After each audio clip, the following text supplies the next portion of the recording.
Hello everyone, good evening. ये हमारे 85 important topic का टॉपिक नंबर 52 से 58 तक है। ठीक है, इसमें हम लोग टोटल 7 टॉपिक्स पढ़ेंगे और इस वीडियो में हम लोग पढ़ने वाले हैं चैप्टर कोऑर्डिनेशन कंपाउंड। ठीक है, इसमें जितने भी इंपॉर्टेंट चीज़ें हैं मैं उसको कराया हूँ। ठीक, और उसके क्वेश्चंस हैं। तो चलो शुरू करते हैं। सबसे पहले हम लोग क्या पढ़ेंगे, क्या कि जो हमारे लिगेंड्स होते हैं, तो लिगेंड्स का एक रिलेटिव स्ट्रेंथ होता है। ठीक है, इसमें क्वेश्चन आया था कि बताओ, और इस रिलेटिव स्ट्रेंथ को याद करना होता है क्योंकि इससे हम लोग काफ़ी क्वेश्चन लगाते हैं, तो इसके याद हुए बिना क्वेश्चन लगा नहीं सकते। ठीक है, तो ये पहले याद होना चाहिए, तभी हम लोग क्वेश्चन कर पाएंगे। इसका जो PDF है मैं टेलीग्राम चैनल पर सेंड कर दूंगा। ठीक है, वहाँ से PDF ले सकते हो। जो टेलीग्राम चैनल ज्वाइन नहीं किए हैं वो ज्वाइन कर लो। जिस नाम से मेरा यूट्यूब चैनल है उसी नाम से हमारा टेलीग्राम चैनल भी है। ठीक है, चलो शुरू करते हैं। ये लिखा हुआ कि series which shows the relative strength of ligands. ये सीरीज ऐसी है जो लिगेंड की स्ट्रेंथ को बता रही कौन सा लिगेंड्स है जो सबसे ज़्यादा स्ट्रांग होता है। ठीक है, स्ट्रेंथ ऑफ लिगेंड। तो एक चीज़ याद कर लेना, जिस लिगेंड में कार्बन होता है और नाइट्रोजन होता है वो लिगेंड काफ़ी स्ट्रांग होते हैं। सबसे ज़्यादा कौन सा स्ट्रांग होगा, कार्बन वाला, फिर उसके बाद नाइट्रोजन वाला, फिर ऑक्सीजन वाला, और ये हमारा हेलोजन का है। लिगेंड्स को याद करने के लिए, उनके स्ट्रेंथ को याद करने का मैं एक ट्रिक बताया था। कैसे याद करोगे बताया था, देखो, आई बर्बादी, सनी क्लास से फरार, ओह ऑक्जिलेटो पानी, सुनो। ठीक है, देखो इसमें और इसमें कन्फ्यूज हो गए तो उसको थोड़ा ध्यान रखना। सुनो, EDTA ammonia, EN EDTA ammonia, R का मतलब कुछ नहीं है यहाँ पे, इन कनाडा एंड कोलंबो।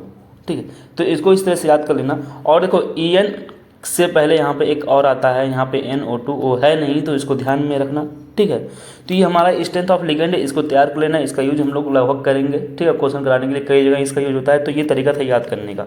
ठीक है, और ये थोड़ा सा ट्रिक है थोड़ा समझने का, ये तो तरीका था याद करने का। ये कार्बन वाला सबसे ज़्यादा होता है, फिर नाइट्रोजन का, फिर ऑक्सीजन का, फिर हेलोजन वाले होते हैं। ठीक है, तो ये दोनों जो होते हैं ये वीक फील्ड लिगेंड होते हैं। पूछता है कि बताओ इसमें से कौन सा स्ट्रॉन्ग फील्ड लिगेंड होंगे, तो कार्बन और नाइट्रोजन कंटेनिंग लिगेंड जो होते हैं वो स्ट्रॉन्ग फील्ड लिगेंड होते हैं, और ये जो लिगेंड्स होते हैं वीक फील्ड लिगेंड होते हैं। जैसे हाइड्रोक्साइड हो गया, ठीक है, C2O4 हो गया, ऑक्जिलेट हो गया, H2 हो गया, ये वीक फील्ड लिगेंड। देखो यहाँ पे बताया था ना, NO2 जो होता है EN से ज़्यादा होता है, इसकी स्ट्रेंथ जो होती है लिगेंड की ज़्यादा होती है।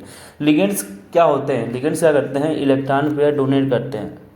किसी को इलेक्ट्रॉन पेयर क्या करते हैं, डोनेट करते हैं। तो एक तरह से ये बेस का काम करते हैं, लुईस बेस की तरह से काम करते हैं। जबकि हमारा जो सेंट्रल मेटल एटम होता है इलेक्ट्रॉन ले रहा है, तो ये एसिड की तरह से काम करता है, लुईस एसिड। ठीक है, देखो अगर हमको पता करना हो कोई लिगेंड है, जैसे ये हमारा पूरा लिगेंड है EDTA, इसे बोलते हैं इथाइलिन डायमाइन टेट्रा एसीटेट। तो ये बताओ EDTA में कितने ऐसे डोनर साइट हैं जो ऑक्सीजन है और कितना ऐसा है जो नाइट्रोजन है।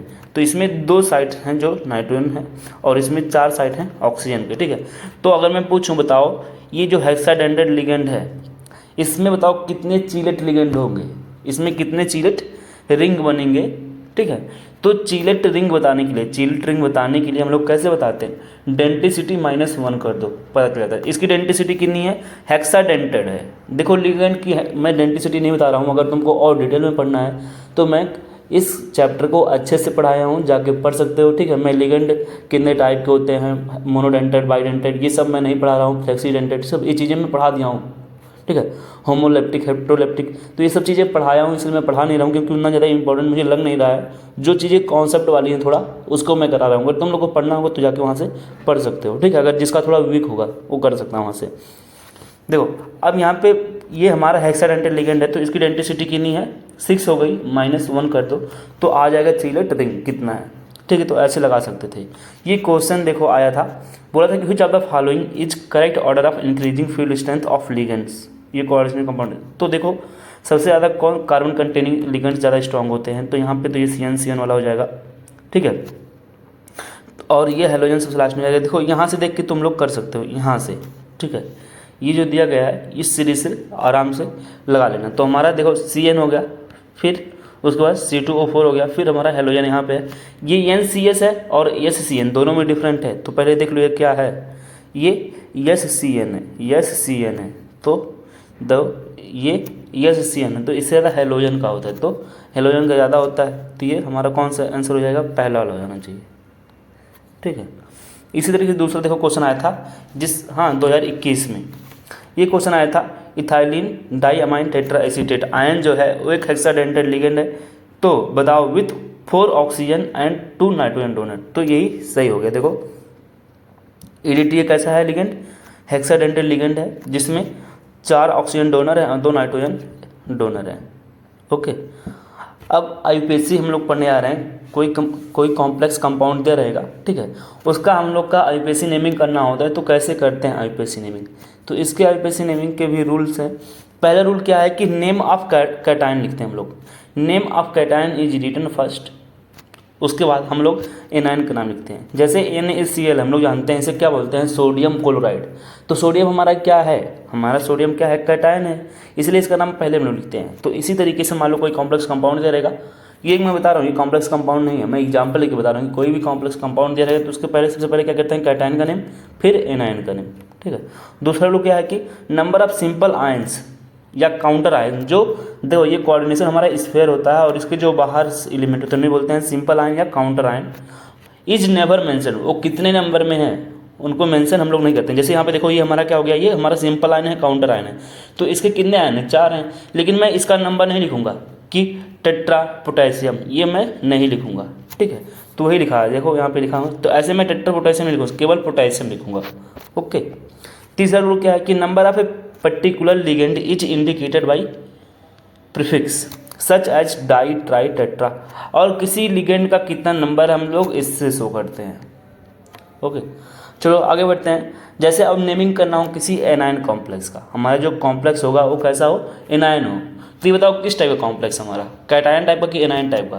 तो देखो इसको हम लोग तोड़ेंगे तो ये हमारा K 4K+ हो जाएगा, 4K+, और FeCN पे होल 6 हो गया, तो इस पर क्या आ जाएगा, माइनस आ जाएगा, वो भी 4 माइनस आएगा, ठीक है।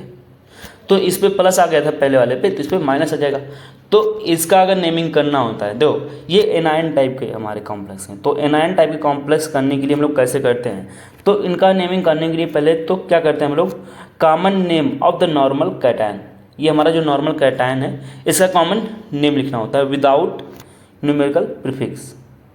किसी न्यूमेरिकल प्रीफिक्स के बिना हम लोग क्या करते हैं, उस जो नॉर्मल कैटायन हमारा उसका कॉमन नेम लिख देंगे। जैसे हमारा ये कॉमन नेम है, सिंपल नेम कौन सा ये है, तो इसके पास कितना ये नंबर है इसका, हम लोग इसका नंबर नहीं लिखेंगे, ठीक है, मैं ऐसे लिखूँगा केवल पोटेशियम। ओके, उसके बाद name of the ligand, ligand का नेम लिखेंगे। देखो यहाँ पे लिगेंड क्या है हमारा, साइनाइड है, तो कितना साइनाइड है, 6 साइनाइड है ना, तो उसके हिसाब से लेंगे हेक्सासाइनो। अब जो हमारा सेंट्रल मेटल एटम होता है उस सेंट्रल मेटल एटम का नेम लिखेंगे, लास्ट में 8 लगाएंगे, ये काफ़ी इंपॉर्टेंट है। सेंट्रल मेटल एटम के लास्ट में क्या लगाते हैं, 8 लगाते हैं। और इनका जो नेम लिखते हैं हम लोग किस लैंग्वेज में लिखते हैं, लैटिन लैंग्वेज में। जैसे आयरन को हम लोग फ्यूरेट बोलते हैं, सिल्वर को आर्जिनेट बोलते हैं, और गोल्ड को बोलते हैं एवरेट, मरकरी को मर्क्यूरेट। देखो मर्क्यूरेट ये क्यों है, जब हमारा कॉम्प्लेक्स एनायनिक टाइप का होगा तो ऐसा होता है, ठीक है ना। तो ये देखो नेम हो गया इसका। और ये सेकंड कहाँ से आया, ऑक्सीडेशन नंबर निकालने के लिए मैं बता चुका हूँ रिडॉक्स चैप्टर में, तो यार यहाँ पे बताऊँगा नहीं, ठीक है। तो ये ऑक्सीडेशन निकालते हैं तो यहाँ से आया है, ठीक है, तुम लोग अब सीख भी गए होंगे, ठीक है। तो आगे बढ़ते हैं। इसी तरीके से अगर हम लोग बात करें कैटायनिक कॉम्प्लेक्स लाइक CuNH3 का होल 4 SO4, ठीक है, ये कैटायनिक कॉम्प्लेक्स है। मीन्स यहाँ पे अगर हम लोग तोड़ें तो सबसे पहले क्या होगा, देखो SO4 पे 2 माइनस हो जाएगा और इस पर 2 प्लस आ जाएगा। तो हमारा ये कॉम्प्लेक्स किस टाइप का है, ये कैटायन टाइप का है। तो कैटायन टाइप का कॉम्प्लेक्स है, इसमें सबसे पहले नेम लिखना होंगे तो क्या करेंगे, इसमें भी वैसे ही करेंगे। अब देखो यहाँ पे पहले पोटेशियम आ गया था तो उसका नाम लिखे थे, मीन्स कैटायन का। अब यहाँ पे ये कैटायन है तो इसका सबसे पहले नाम लिखेंगे। तो यहाँ पे देखो कितना लिगेंड है, नेम ऑफ द लिगेंड लिखोगे और क्या लिखोगे, न्यूमेरिकल प्रीफिक्स लगाना है, कितना है न्यूमेरिकल नंबर कितना है। उसके बाद ये common name of central metal atom, इसका कॉमन नेम लिखना है, लैटिन नेम नहीं, कॉमन नेम, ठीक है।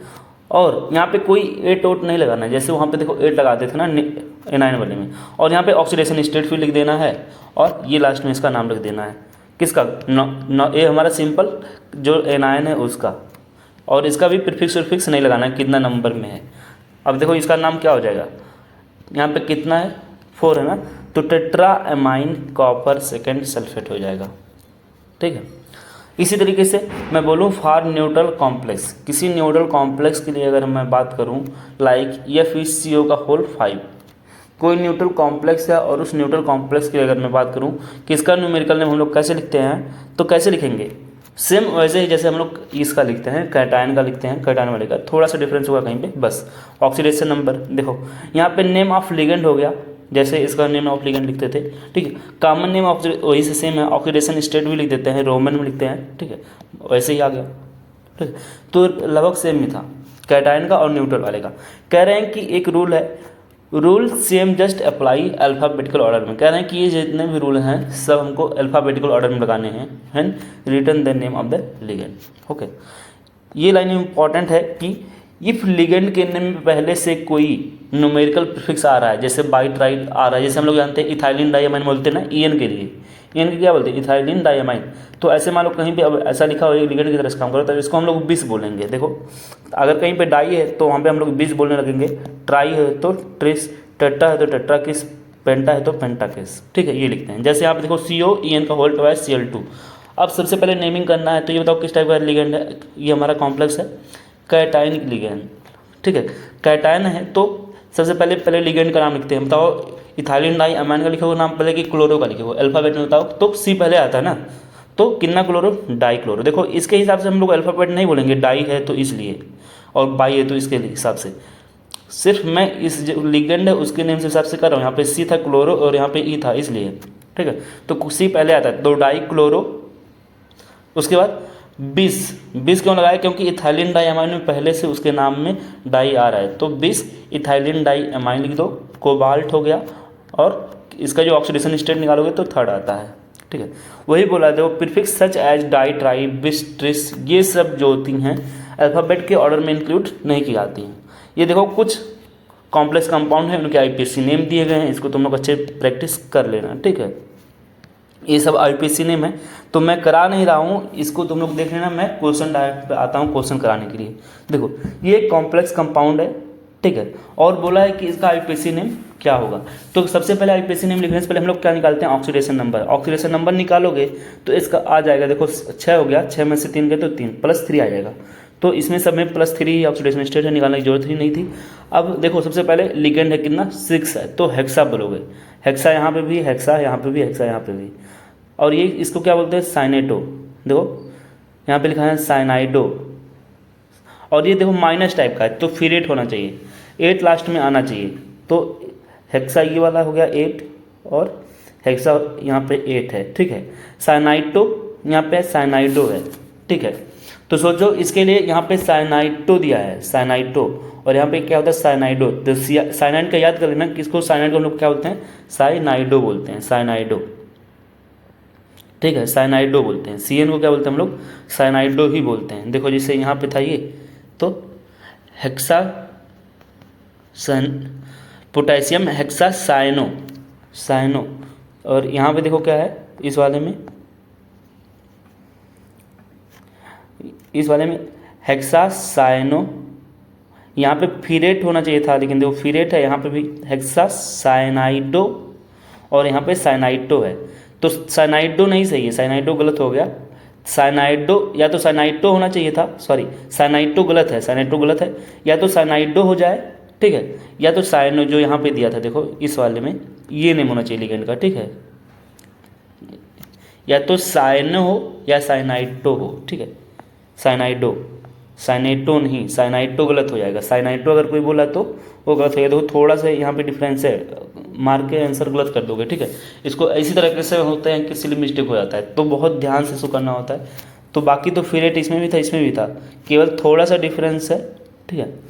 तो इसका आंसर जो हो जाएगा हमारा C का, थर्ड का C हो जाएगा।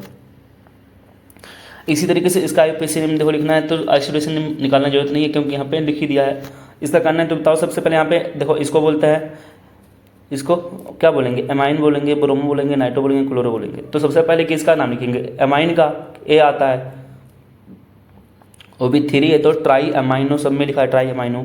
उसके बाद ब्रोमो, उसके बाद क्या क्लोरो, ठीक है, नाइट्रो, प्लेटिनम। डिफरेंस कहाँ पे आ रहा है, देखो यहाँ पे ब्रोमो है, वहाँ पे भी ब्रोमो, यहाँ पे क्लोरो कर दिया है, तो ये वाला गलत हो गया, यहाँ पे ये गलत हो गया। यहाँ पे ब्रोमो है, उसके बाद क्लोरो, यहाँ पे नाइट्रो पहले कर दिया, ठीक है। तो ये हमारा कौन सा हो जाएगा, ए। यहाँ पे अल्फ़ाबेटिकल में ही गलती कर दी है, ठीक है। तो इस तरीके से हम लोग IPSC नेमिंग करते हैं, इसको अच्छे से तैयार कर लेना, ठीक है। क्वेश्चन आने के चांसेस जो ज़्यादा है मैं उसी टॉपिक को करवा रहा हूँ, ठीक है। कुछ ऐसे टॉपिक्स हैं जो 85 में नहीं थे लेकिन मैं उसको लिख लिया हूँ, उसको भी अच्छे से कर लेना। जैसे इंपॉर्टेंस आप जो हमारे कोऑर्डिनेशन कंपाउंड है वो भी थोड़ा सा इंपॉर्टेंट टॉपिक था, ठीक है, तो उसको कर लेना। लेकिन अगर तुम्हारा कोई वीक है लगता है तो उस टॉपिक को अच्छे से कवर करो, इस तरह से किया जाता है। देखो अब हम लोग पढ़े हैं बैलेंस बॉन्ड थ्योरी, ये भी इंपॉर्टेंट टॉपिक है। बैलेंस बॉन्ड थ्योरी BBT जो होती है एक इंपॉर्टेंट टॉपिक होता है। BBT बोला गया है, इसमें क्या बोलते हैं कि सेंट्रल मेटल एटम जो होता है रिलीज करती है electron equal to its oxidation number. Central metal atom offers vacant orbital equal to its coordination number. Example जैसे ये है तो उतना ही वैकेंट ऑर्बिटल देगा जिसमें जितना इसका कोऑर्डिनेशन नंबर होगा। तो इसका कोऑर्डिनेशन नंबर कितना है, 4। मैं बोलूँगा कि कितना वैकेंट ऑर्बिटल ऑफर कर रहा है हमारा सेंट्रल मेटल एटम, तो 4 ही कर रहा होगा, ठीक है। These vacant orbital then get hybridized in order to equal their energies. अब देखो ये जो वैकेंट ऑर्बिटल थे ये क्या होंगे, हाइब्रिडाइज होंगे इन इक्वल एनर्जीज में।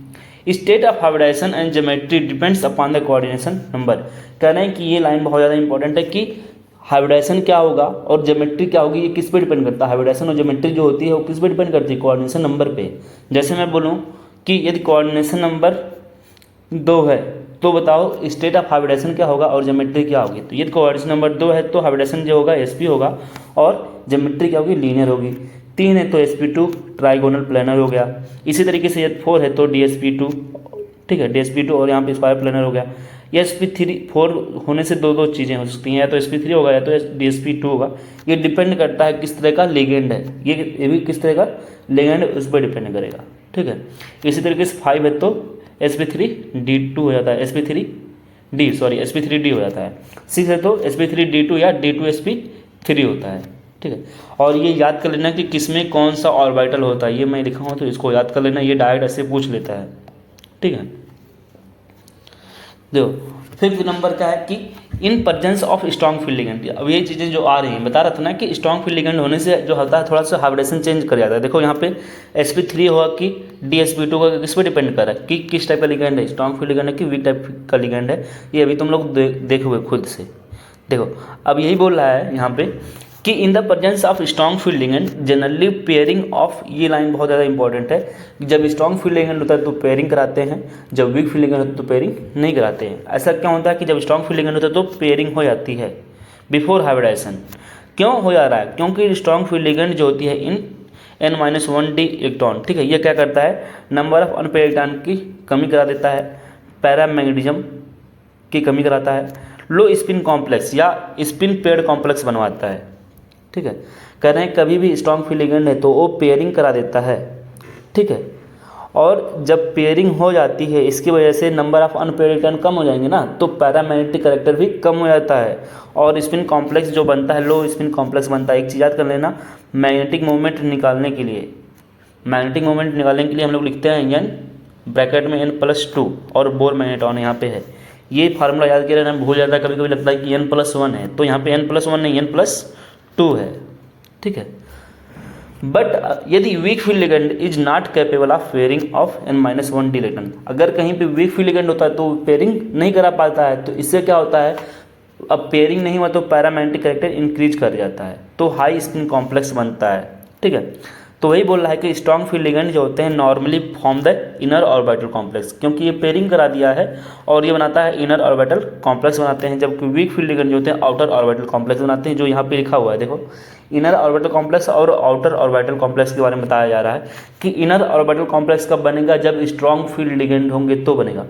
इनर ऑर्बिटल कॉम्प्लेक्स मतलब क्या कि हाइब्रिडेशन क्या हो सकता है, देखो यदि आउटर ऑर्बिटल कॉम्प्लेक्स की बात करें तो हाइब्रिडेशन SP3 हो सकता था, हाइब्रिडेशन क्या हो सकता था SP3, लेकिन इनर ऑर्बिटल कॉम्प्लेक्स में क्या बनता है, हाइब्रिडेशन DSP2 होगा। इसमें जो इनर ऑर्बिटल यूज होते हैं N-1d यूज होते हैं, जैसे 3d देखो 4s 4p यूज हो जाएगा, जबकि यहाँ पे सब सेम टाइप के रहेंगे, इसे बोलते हैं आउटर ऑर्बिटल कॉम्प्लेक्स, ठीक है। तो आउटर ऑर्बिटल कॉम्प्लेक्स में ये सेम टाइप के एनर्जी लेवल होंगे, जबकि इनर ऑर्बिटल कॉम्प्लेक्स में एक अनइक्वल टाइप के होते हैं, जिससे इन सब का जो एनर्जी लेवल होगा इसमें इस ऑर्बिटल्स में वो इक्वल नहीं होता है। वही तो मैं यहाँ पे बताया था, देखो यहाँ पे लिखा हुआ है कि जो DSP2 है इसमें जो ये ऑर्बिटल्स होंगे ना, इनकी एनर्जी सेम नहीं होगी। देखो यहाँ पे एक 4s है, 4p है, फिर लेकिन d वाला क्या है 3d है, जबकि इसमें सब 4s 4p 4d वाले ही होंगे। तो इस तरीके से होते हैं। इसी तरीके से इसमें भी जो होगा ये इनका जो n का वैल्यू है डिफरेंट होगा, सेम नहीं होगा, जबकि इसमें अगर बात करें sp3d में तो सेम होते हैं। तो पूछ लेता है किस टाइप का हाइब्रिडेशन में सेम होता है, किस टाइप का हाइब्रिडेशन में सेम नहीं होता है। देखो डिफरेंट, वही बोला कि जो इनर ऑर्बिटल कॉम्प्लेक्स होते हैं उसमें different principal quantum number means n की वैल्यू डिफरेंट होती है और वो हाइब्रिडेशन में यूज होता है, जबकि यहाँ पे सेम होता है, एन की वैल्यू क्या होती है सेम होती है। ठीक है, अब बोल रहे हैं यहाँ पे कि कोऑर्डिनेशन नंबर यदि 4 हो तो हाइब्रिडेशन DsP2 हो सकता है या sp3, वो डिपेंड करता है किस पे, हमारा लिगेंड कैसा है। ठीक है, ऐसे देखो यहाँ पे हाइब्रिडेशन D2sp3 हो सकता है, sp3d2 हो सकता है। अब देखो यहाँ पे बताया गया कैसे होता है, तो एक बस ट्रिक याद कर लो। यदि अंदर के जैसे डिब्बे हैं, देखो ये वाला डिब्बा है ना, यहाँ पे हमको केवल एक डिब्बा ये खाली मिल जाए, अंदर का एक डिब्बा बस चाहिए, हमको ज़्यादा डिब्बा नहीं चाहिए। एक डिब्बा किसी तरीके से ऐसे पेयरिंग करा के खाली करवा लो, तो यदि अंदर का एक डिब्बा खाली हो जाता है तो जो हाइब्रिडेशन हो जाता है वो DsP2 बन जाता है। यदि खाली नहीं मिलता तो हाइब्रिडेशन sp3। मान लो ये भरा होता है ऐसे पूरा, ठीक है, इतना भी होता तब भी मैं बोल देता कि ये अंदर का खाली अब नहीं होगा तो हाइब्रिडेशन का हो जाएगा sp3 हो जाएगा। तो अंदर का बस एक डिब्बा किसी तरीके से पेयरिंग करा दो, खाली हो जाए। और पेयरिंग तभी होता है जब स्ट्रॉन्ग फील्ड लिगेंड होते हैं, याद किया रहना, पेयरिंग हम लोग तभी कराएंगे जब स्ट्रॉन्ग फील्ड लिगेंड होगा। अब मान लो यहाँ पे स्ट्रॉन्ग फील्ड लिगेंड होता तो मैं ऐसे पेयरिंग करा देता, तो यहाँ पे देखो डिब्बा खाली हो जाता। ठीक है, तो मैं बोल देता अब ये खाली हो गया डिब्बा, तो मैं बोलता कि यहाँ पे हाइब्रिडेशन का हो जाएगा DsP2, लेकिन कोऑर्डिनेशन नंबर कितना होना चाहिए 4। जबकि इसी तरीके से कोऑर्डिनेशन नंबर 6 है तो ये कितना डिब्बा खाली मांगता है, केवल 2 डिब्बा खाली। हमको ज़्यादा डिब्बा खाली कराने की जरूरत नहीं है, खाली भी नहीं करना है। ठीक है, उतने ही डिब्बे खाली करनी है जितना हमको ज़रूरत है। तो 2 डिब्बे अगर खाली हो जाते हैं तो हाइब्रिडेशन D2sp3 हो जाता है।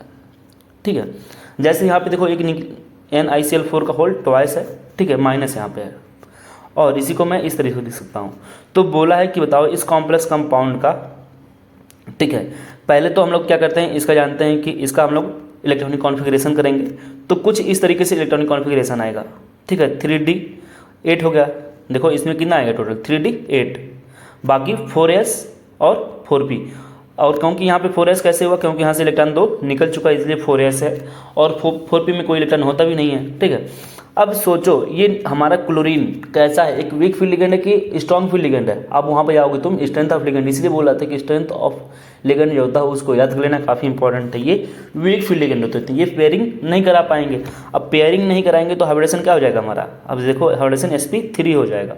ठीक है ना, यहाँ पे 4 डिब्बा मिल गए हमको ना, क्योंकि कोऑर्डिनेशन 4 है तो क्या हाइब्रिडेशन हो चाहिए, या तो sp2 DsP2 हो सकता है sp3, लेकिन अब यहाँ पे ये 4 डिब्बा हमको खाली मिल गए तो हमारे साथ क्या हो जाएगा sp3। और इसे बोलते हैं आउटर ऑर्बिटल कॉम्प्लेक्स, क्योंकि यहाँ पे देखो इन अंदर का ये 3D वाला यूज नहीं किए हैं, ये हम लोग इसका यूज ही नहीं हुआ। अगर इसका यूज होता इस डी वाले का तो मैं बोलता इनर ऑर्बिटल कॉम्प्लेक्स, तो हमारा हो जाएगा हाइब्रिडेशन क्या sp3। अब देखो ये तो हाइब्रिडेशन निकालिए, अगर मैं बोलूँ कि म्यू की वैल्यू बताओ, म्यू एस की वैल्यू, अब म्यू एस मतलब मैग्नेटिक मोमेंट की वैल्यू कहाँ से निकालोगे, इस वाले फार्मूले से निकालोगे। तो ये बताओ पहले तो इसके पास अनपेयर्ड इलेक्ट्रॉन है कि पेयर्ड इलेक्ट्रॉन है, ये कैसे है अनपेयर्ड इलेक्ट्रॉन है, इसलिए कैसा होगा पैरा मैग्नेटिक हो जाएगा। तो देखो इसलिए लिखा है पैरा मैग्नेटिक।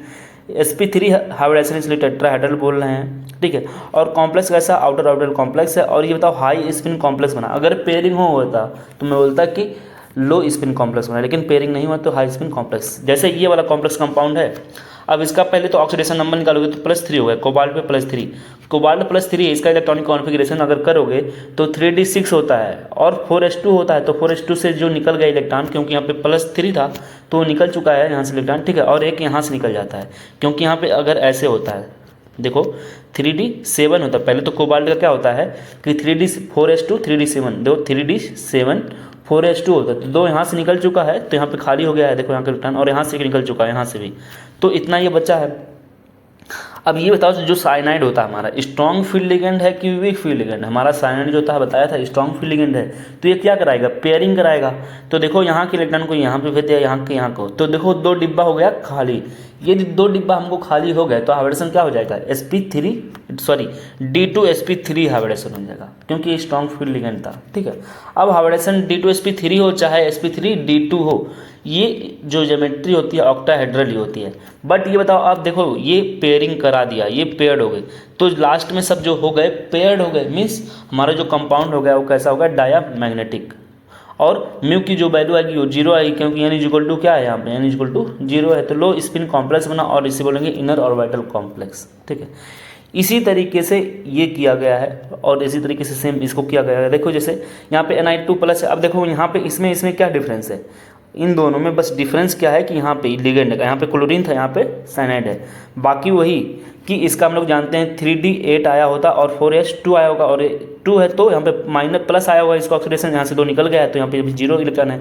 अब देखो यहाँ पे जब मैं पहले फिलिंग किया रहा होगा तो इस तरीके से रहा होगा, 1 2 3 पहले से भरते हैं 80। अब ये क्या करा दिया, स्ट्रॉन्ग फील्ड लिगेंड है, ये स्ट्रॉन्ग फील्ड लिगेंड है तो इसका पेयरिंग कराया हुआ है, इसका ये पेयरिंग करा दिया है, तो इसलिए देखो यहाँ का जो इलेक्ट्रॉन था इसमें चला आया है और ये पेयरिंग करा दिया तो कुछ इस तरीके से हो गया। ठीक है, अब देखो यहाँ पे एक डिब्बा खाली हो गया तो मैं बोलूँगा DsP2, यहाँ से 2 ही तो मिला तो DsP2 हाइब्रिडेशन हो गया, समझे ना। sp3 क्यों नहीं हुआ, क्योंकि यहाँ पे स्ट्रॉन्ग फील्ड लिगेंड था, और तब कॉम्प्लेक्स बोल देंगे स्क्वायर प्लेनर हो गया। ठीक है, इसके लिए। और ये बताओ इसके पास कोई अनपेयर्ड इलेक्ट्रॉन है, नहीं है, तो इसलिए हमारा ये हो गया डायामैग्नेटिक और इनर ऑर्बिटल कॉम्प्लेक्स बन गया। ठीक है, सेम इसी तरीके से इसका देखो, कोबाल्ट यहाँ पे +3 है। अब ये देखो फिर से वही कि यहाँ पे D7 होता और 4s2 होता तो यहाँ से निकल गया, क्योंकि यहाँ पे +3 यहाँ से 2 इलेक्ट्रॉन निकला और एक यहाँ से निकल गया हो, तो 6 इलेक्ट्रॉन बचे और इस तरह से फिलिंग किए हैं। अब ये बताओ फ्लोरीन कैसा है, एक वीक फील्ड लिगेंड होता है ना, हैलोजन जो होते हैं हमारे वीक फील्ड लिगेंड होते हैं, तो ये पेयरिंग नहीं करा पाते हैं। अब पेयरिंग नहीं करा पाएगा तो बताओ इसके पास कितना अनपेयर्ड इलेक्ट्रॉन है, 4 अनपेयर्ड इलेक्ट्रॉन है। अब 4 अनपेयर्ड इलेक्ट्रॉन है तो n का वैल्यू निकालोगे, वहाँ से n का वैल्यू 4 हो गया तो म्यू का वैल्यू निकाल सकते हो। ठीक है, रूट में रखते हैं।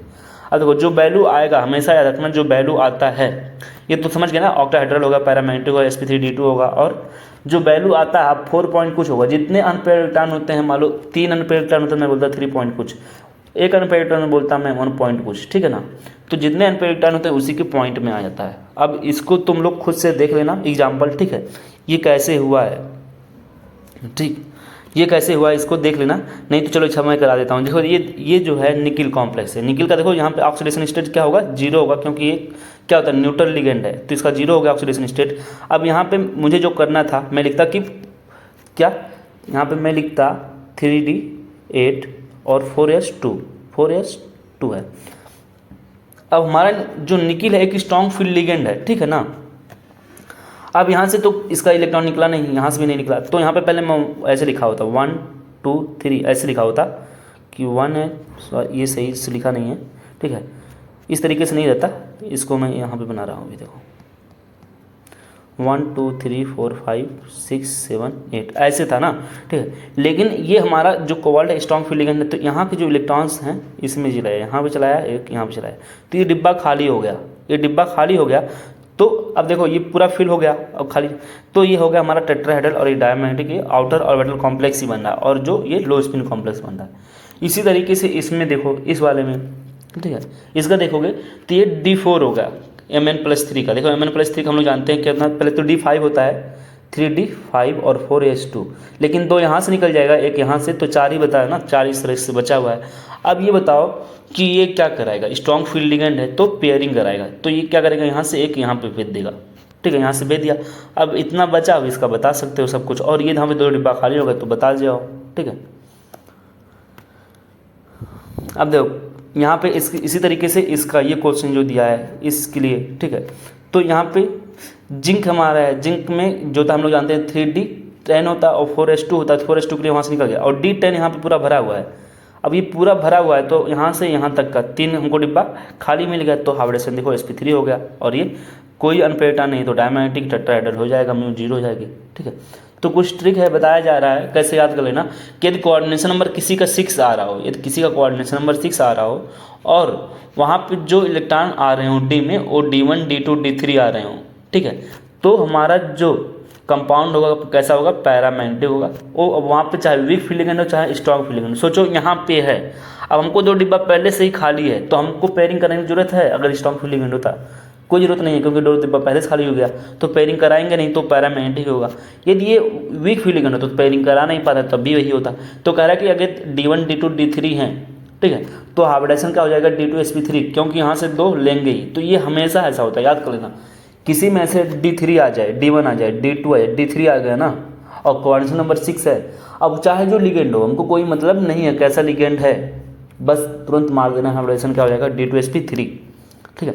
इसी तरीके से और कंपाउंड देखो तीनों अनपेयर्ड हो गए तो पैरामैग्नेटिक हो जाएगा। इसी तरीके से D8 हो, D9 हो और D10 हो तो हाइब्रिडेशन क्या होता है sp3 D2। याद कर लेना, पहले 3 के लिए 1 2 3 के लिए क्या है D2 sp3 हाइब्रिडेशन, लास्ट 3 के लिए sp3 D2 hybridisation, sp3 D2, last कौन 8 9 10, ये दोनों होते हैं पैरामैग्नेटिक। 8 9 ये होता है हमारा डायमैग्नेटिक। तो मोस्टली क्या है पैरामैग्नेटिक है, देखो 1 2 3 और 8 9 पैरामैग्नेटिक और ये डायमैग्नेटिक। ऐसे तुम याद कर सकते हो, ये ट्रिक है मतलब जल्दी लगाने का, ठीक है। लिगेंड पे डिपेंड नहीं करेगा कि कैसा लिगेंड है, ठीक है। जैसे ये देखो कि यहाँ पे कोऑर्डिनेशन नंबर इसका 6 है, ठीक है, और यहाँ पे 3D8 आया, तो मैं 3D8 आया जैसे तो मैं समझ गया हाइब्रिडेशन क्या होना चाहिए, यहाँ पे sp3 D2 होना चाहिए। और ये कैसा होगा पैरामैग्नेटिक या डायमैग्नेटिक, पैरामैग्नेटिक। देखो हाइब्रिडेशन sp3 D2 पैरामैग्नेटिक, बाकी ठीक है। अनपेयर्ड कितना अगर पूछ रहा है तो हम बाकी सब करके बताते, नहीं तो ऐसे ही आगे निकल जाते, ठीक है। तो ये ट्रिक था करने का। अब देखो special cases for excitation of electrons, ठीक है। जैसे देखो यदि किसी का कोऑर्डिनेशन नंबर 4 है, किसी का कोऑर्डिनेशन नंबर 4 है, ये स्पेशल केसेस है, इस तरह से आते नहीं हैं, ठीक है, लेकिन हम करा दे रहे हैं। देखो यदि किसी का कोऑर्डिनेशन नंबर 4 है, ठीक है, और वहाँ पे D9 है और स्ट्रॉन्ग फील्ड लिगेंड है, तो हाइब्रिडेशन क्या होगा DsP2 होगा। याद कर लेना, जैसे इसका कोऑर्डिनेशन नंबर 4 है और यहाँ पे आएगा 9, इसमें क्या आएगा 9, तो उसका हाइब्रिडेशन उसका सॉरी, और यहाँ पे स्ट्रॉन्ग फील्ड लिगेंड है तो क्या हो जाएगा हाइब्रिडेशन DsP2, ठीक है ना। इसको याद कर लेना ऐसे डायरेक्ट। कैसे देखो यहाँ पे जो आता है ना इलेक्ट्रॉन, यहाँ पे देखो एक ही है, तो ये स्ट्रॉन्ग फील्ड लिगेंड होता है NH3, इसको ये बाहर निकाल के P वाले में भेज देता है। तो देखो यहाँ का एक D यूज कर लेता है, ये D यूज कर लिया तो DsP2, इसको याद कर लेना यार, ठीक है। ये बस ताकि तुम लोग को लगाना ना रहे, जैसे ही निकालोगे बस 2-3 चीज़ देखना कि तुम निकाल के लिए क्या है, पता चला कि यहाँ पे क्या है D9 आया, और यहाँ पे पहले तो जो कोऑर्डिनेशन नंबर वैल्यू कितनी है 4 है, D9 आ रहा है, तो क्या बताओगे कि जो और स्ट्रॉन्ग फील्ड लिगेंड 3 केस होनी चाहिए, कोऑर्डिनेशन नंबर 4 होना चाहिए, D9 होना चाहिए और ये स्ट्रॉन्ग फील्ड लिगेंड होना चाहिए, तो हाइब्रिडेशन क्या हो जाता है DsP2। ये थोड़ा सा याद करो, ठीक है, ताकि तुमको लगाना ना पड़े पेपर में, जल्दी से लगा के आगे बढ़े, क्योंकि टाइमिंग तुमको तो बचाना है ना। टाइम जितना देखो बहुत क्या होता है, बहुत लोगों को बहुत क्वेश्चन आते हैं पेपर में, बस इस वजह से नहीं कर पाते कि उनके पास टाइमिंग नहीं बच पाता, ठीक है ना भाई। तो इसलिए तुम लोग भी थोड़ा सा प्रैक्टिस किए रहो चीज़ें। जब मैं तैयारी करता था बहुत चीज़ें ऐसी रहती थी, ठीक है, टाइम मेरे बचे पेपर में, एग्जाम में बचे, इसलिए मैं बहुत चीज़ें रट लेता था कि ठीक है, वैल्यू ऐसे डायरेक्ट रट लेता था कि इसका ये वैल्यू होगा, इसका ये वैल्यू होगा, ठीक है, ताकि मुझे ज़्यादा चीज़ें लगानी ना पड़े। ऐसे देखो कोऑर्डिनेशन नंबर 6 लिए बोला है कि कोऑर्डिनेशन नंबर 6 है और D7 है और स्ट्रॉन्ग फील्ड लिगेंड है, तो हाइब्रिडेशन क्या आएगा DsP2 आएगा, DsP3 आएगा, ठीक है। जैसे देखो यहाँ पे ये बताया है कि इसका D7 था, ठीक है, कोऑर्डिनेशन नंबर कितना है 6 ही है और ये स्ट्रॉन्ग फील्ड लिगेंड है। तो देखो यहाँ पे कितना D7 है ना, तो देखो 1 2 3 4 5 6 7 भरा है, तो यहाँ पे मैं क्या किया, एक यहाँ पे पेयरिंग करा दिया और एक यहाँ से निकल के बाहर फेंक दिया, तो यहाँ पे 2 डिब्बा मिल गया, हाइब्रिडेशन क्या हो गया D2sp3। तो इस तरह का क्वेश्चन अगर आ गया ना तो तुम कंफ्यूज रहेगा क्या करें, इसका क्या करें, कुछ समझ में नहीं आएगा।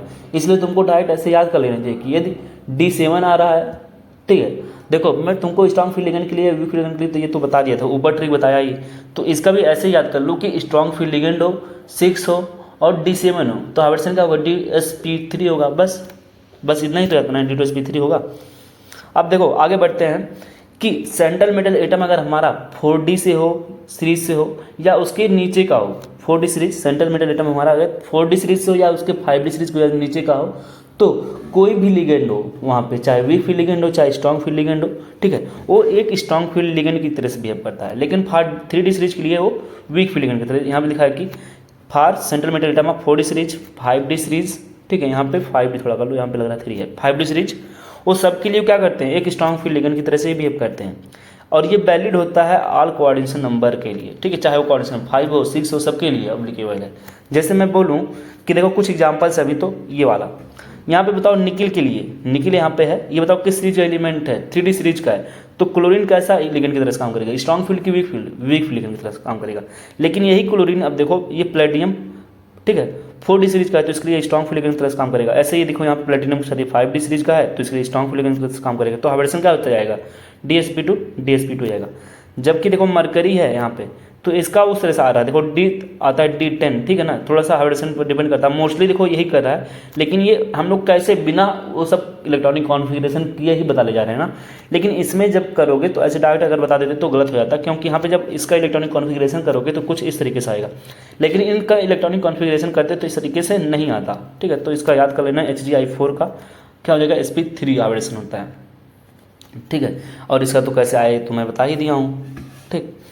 देखो ये बता रहा था कि इसको याद करने की जरूरत नहीं है, ठीक है। कभी कभी पूछ सकता है या तो नहीं पूछेगा, कुछ छोटे ना, इसलिए मैं करा दिया हूँ तुम लोग का कि कभी कभी क्या होता है, कोबाल्ट +3 ऑक्सीडेशन स्टेट में है और H2O ऑक्सीलेट एक वीक फील्ड लिगेंड होते हैं, लेकिन इस कोबाल्ट +3 ऑक्सीडेशन स्टेट के साथ ये दोनों स्ट्रॉन्ग फील्ड लिगेंड की तरह से बिहेव करते हैं। इस तरह से कॉपर जो होता है H2O स्ट्रॉन्ग हो जाता है। इसी तरीके से फ्लोरीन क्या होता है, Ni+4 के साथ स्ट्रॉन्ग फील्ड लिगेंड की तरह से बिहेव करता है।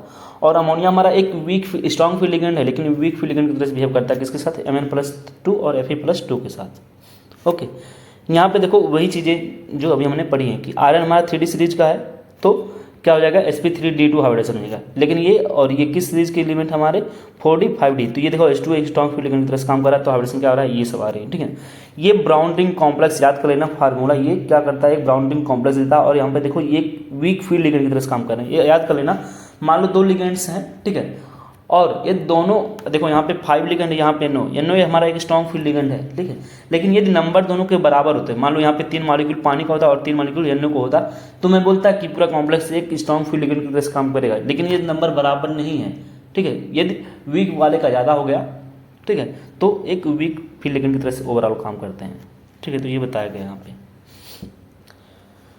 तो जो मैं बोला हूँ अभी ये सब चीज़ें यहाँ पे भी लिखी हुई हैं, ठीक है। ये देखो क्वेश्चंस है, इसको अच्छे से हम लोग कर लेते हैं। क्वेश्चन क्या है देखो कि aluminium chloride in acidified aqueous solution, देखो अब यहाँ से तुमको पी ब्लॉक का क्वेश्चन भी करा ले रहा है कि कोई एल्युमिनियम क्लोराइड एलिमेंट है AlCl3 एक कंपाउंड हमारा हो गया और ये एसिडिफाइड एक्वस है हमारा,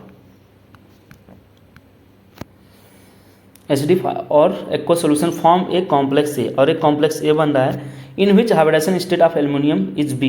इसका जो हाइब्रिडेशन आ रहा है HOB है, तो बताना है कि ए और बी क्या है, तो हाइब्रिडेशन क्या होगा और वो कॉम्प्लेक्स हमारा क्या होगा। पहले तुमको ये पता चलना हो चाहिए कि हमारा कॉम्प्लेक्स कौन बनता है, तो एल्युमिनियम H2O का होल 6+3 बनता है, तो यहाँ पे भी है, ये 4 है यहाँ पे, तो ये नहीं होगा। तो ये हो सकता है पहला वाला, दूसरा वाला भी हो सकता है, सॉरी तीसरा C वाला और D वाला। अब ये तो नहीं होगा, देखो यहाँ पे हाइब्रिडेशन क्या, कोऑर्डिनेशन नंबर 6 होता है तो कभी हाइब्रिडेशन ये होता है, तो ये नहीं हो सकता और ये नहीं हो सकता, ठीक है। अब इस दोनों में मतलब A और D में कौन हो सकता है, मीन्स हाइब्रिडेशन sp3d2 हो सकता है कि कौन हो सकता है। तो एल्युमिनियम है, तो बताओ एल्युमिनियम के क्या पास, इसके पास D ऑर्बिटल्स होते हैं एल्युमिनियम के पास, एल्युमिनियम के पास जो होते हैं हमारे D ऑर्बिटल्स तो होते नहीं हैं, तो इसका जो हाइब्रिडेशन आ जाएगा ए वाला हो जाएगा, इसका कुछ करने नहीं, क्योंकि एल्युमिनियम के पास हमारा D ऑर्बिटल्स नहीं होते हैं, ठीक है ना। तो देखो 6 नंबर क्वेश्चन है कि geometry and magnetic behaviour of complex NiCO4,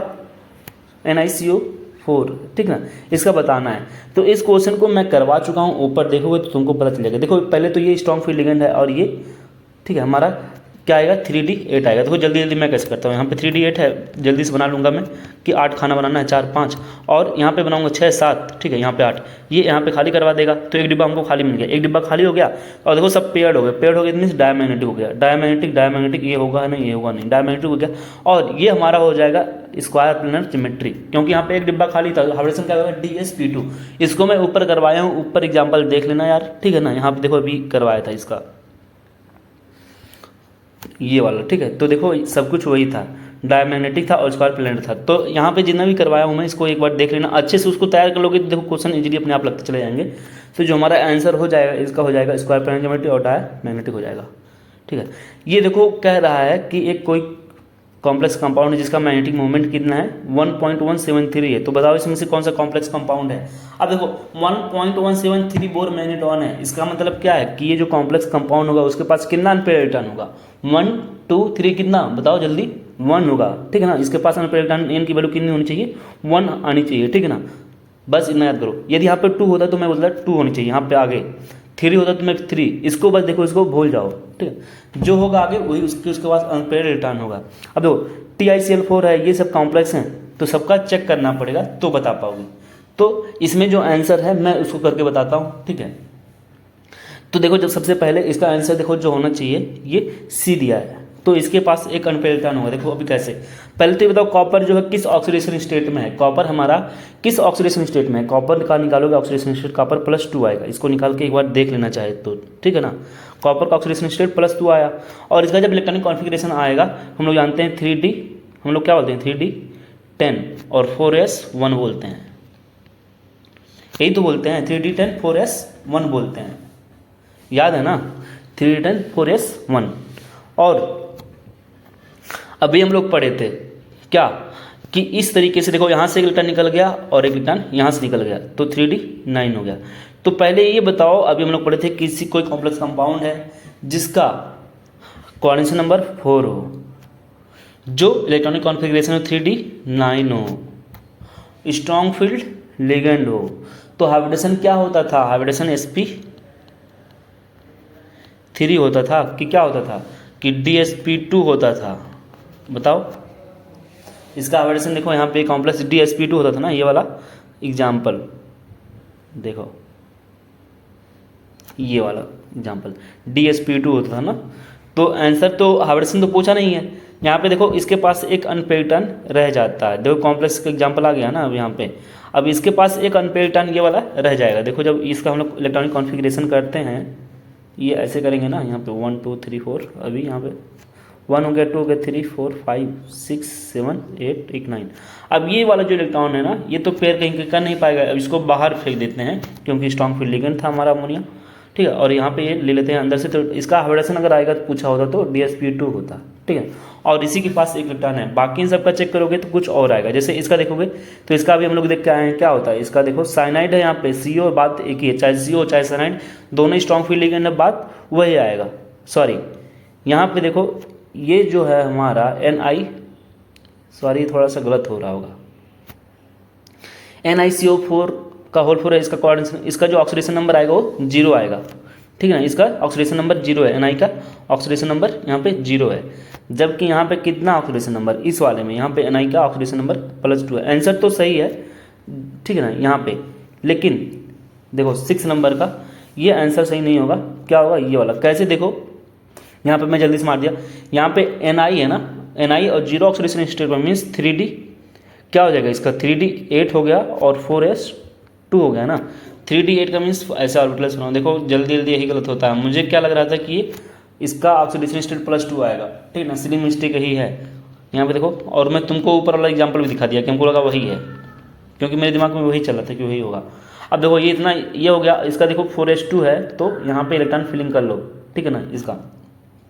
अब क्या होगा कि स्ट्रॉन्ग फील्ड लिगेंड होते हैं, तो ये क्या कराते हैं, ये इसका यहाँ पे भेज देगा, इसको यहाँ पे भेज देगा, तो हाइब्रिडेशन क्या हो गया हमारा, ये देखो इनर ऑर्बिटल कॉम्प्लेक्स यूज नहीं किया, आउटर ऑर्बिटल कॉम्प्लेक्स यूज करें तो इसका हाइब्रिडेशन हो गया यस, और 3p यहाँ से ले लेंगे, 3p ले हुए तो हाइब्रिडेशन क्या हो जाएगा, ये टेट्राहेड्रल ज्योमेट्री होगा, डायमैग्नेटिक होगा, क्योंकि यहाँ पे भी पेयरिंग हो गया, ठीक है। तो आंसर तो ये 20 हो जाएगा ऐसे। लेकिन यहाँ पे लेकिन देखोगे इसके पास, तो इसका देखो Ni+2 है, मीन्स 3D8 हो जाएगा, इसका क्या हो जाएगा 3D8 हो गया, और 4s2 से तो निकल ही चुका है, क्योंकि यहाँ से निकल चुका है, इसका 0 हो जाएगा।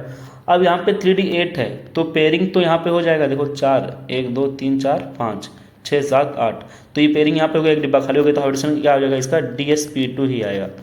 और ये कैसा होगा, डायमैग्नेटिक होगा, ठीक है ना। तो इसको कर लेना। देखो कुछ एग्जाम्पल्स तुम्हारे लिए मैं दिया हूँ कि इसको तुम लोग करके बताओगे, छोड़ के भागना मत, इसको करके बताना, ठीक है ना। तुम लोग इसको करके बताते नहीं हो, आगे बढ़ जाते हो। कुछ लोग मैं देख रहा हूँ कि अब कमेंट कर रहे हैं, उनका आंसर आ रहा है, ठीक है ना।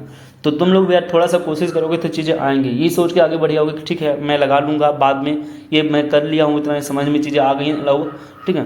पेपर में भाई फंस सकते हो, देख रहे हो तुम लोग के सामने मैं कर रहा हूँ कुछ चीज़ें, सिली मिस्टेक हो रहा है कि नहीं हो रहा है, कि दिमाग में कुछ और लेके चल रहा हूँ। और ये सब चीज़ें सिली मिस्टेक्स जो होती हैं ना, ये थोड़ा प्रैक्टिस से ही चीज़ें होती हैं। जब अच्छे से प्रैक्टिस करोगे, देखोगे कहाँ पे गलतियाँ हो रही हैं, तो उस चीज़ें तुम दूर कर पाओगे। तो इसको तुम लोग बताना इसका आंसर, ठीक है, ए का और बी का। जो ABCD वाले हैं वो तुम्हारे लिए मैं रखा हूँ कि उसको तुम लोग करके बताओगे, ठीक है ना। 8 नंबर का क्वेश्चन है ये हमारा, ये क्या है कि आउट ऑफ TIF6 ये सब दिए गए हैं, ठीक है, और ये बताना है कि कलरलेस हैं, इसमें से कौन कितने हैं कि जो कलरलेस हैं। मीन्स कलरलेस कब होगा, उसके पास कोई भी पैटर्न ना हो, याद कर लेना, वही कॉम्प्लेक्स जो होगा कलरलेस होगा। कलरलेस कभी होगा जब एन की वैल्यू 0 हो जाए, ये पता करने का तरीका होता है, ठीक है ना।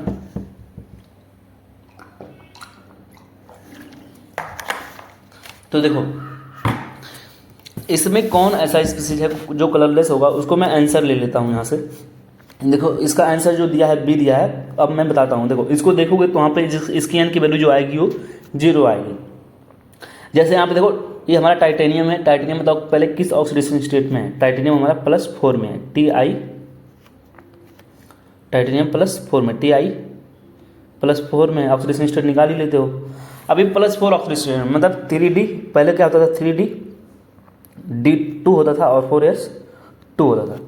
तो यहाँ से भी इलेक्ट्रॉन निकल गया, इसका यहाँ से भी निकल गया, क्योंकि 4 ऑक्सीडेशन स्टेट मीन्स यहाँ से 4 इलेक्ट्रॉन निकला है, तो 2 यहाँ से निकल गया, 2 यहाँ से निकल गया, तो D 0 हो गया, और D 0 हो गया मीन्स N की वैल्यू 0 हो गई। इसी तरीके से Cu2 Cl2 मीन्स जो कॉपर हमारा इसका ऑक्सीडेशन स्टेट कितना होगा, कॉपर पे +1 होगा, ठीक है ना।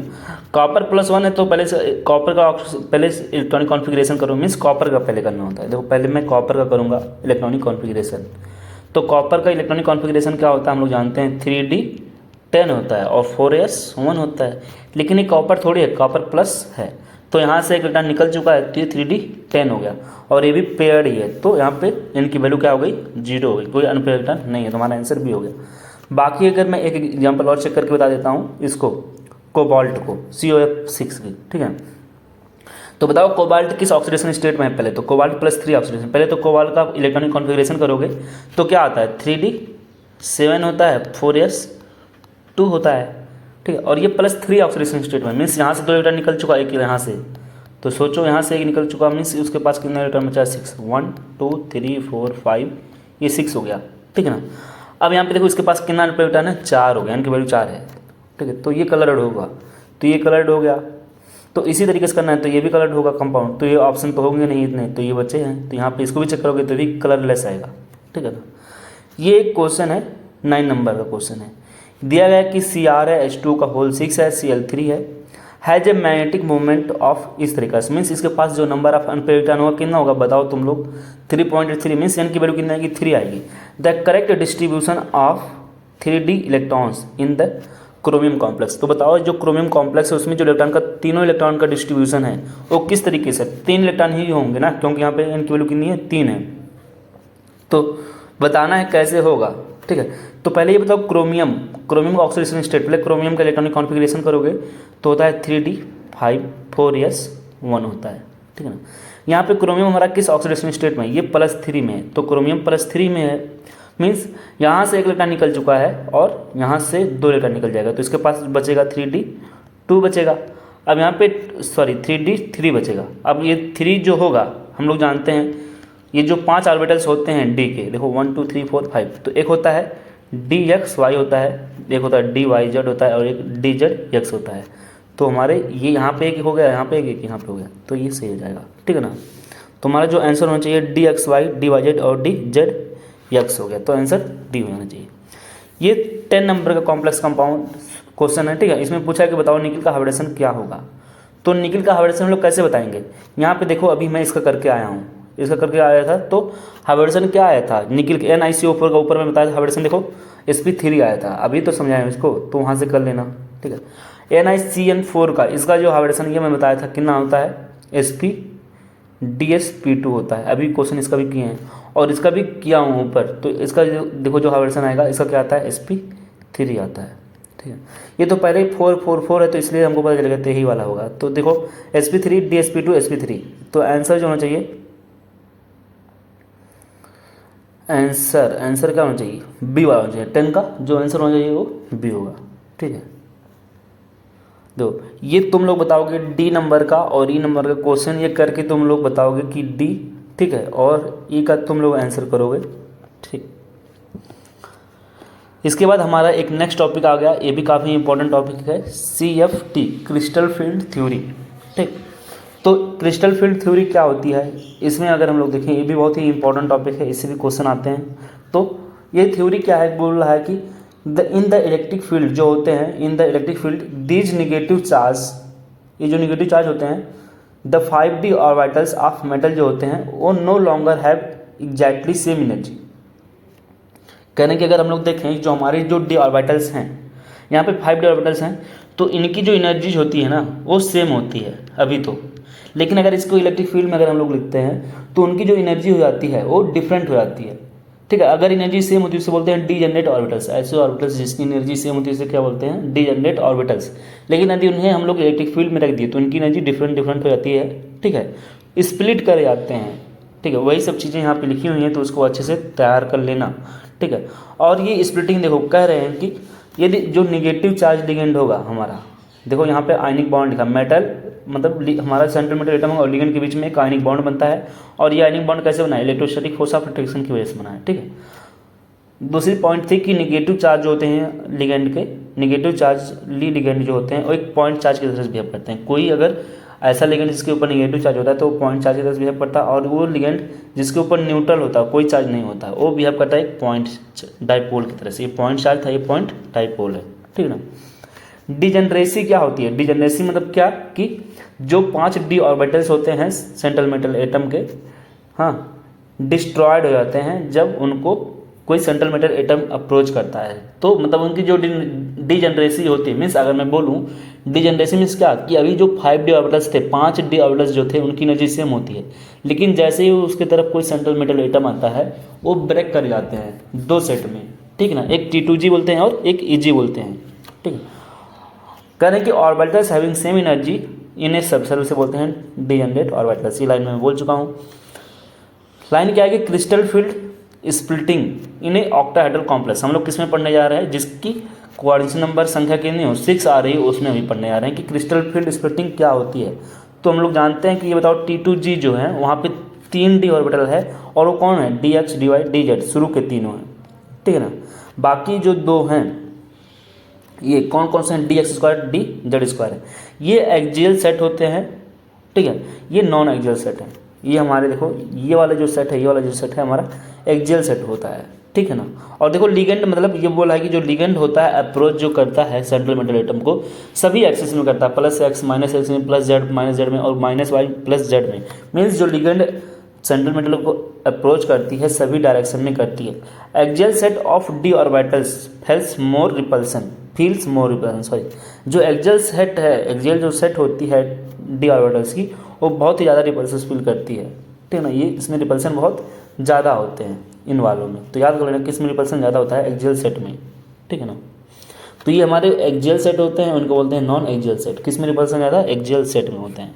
ठीक है ना, ये किसका लिखा गया है, ये जिसका कोऑर्डिनेशन नंबर 6 होगा उसके लिए हम लोग पढ़ रहे हैं। तो कोऑर्डिनेशन नंबर 6 के लिए देखो ये बनाया गया है कि यहाँ पे 4 आएगा नीचे। ठीक है, और यहाँ पे 3 ऑर्बिटल्स होंगे और ऊपर 2 ऑर्बिटल्स होंगे कोऑर्डिनेशन नंबर 4 के लिए।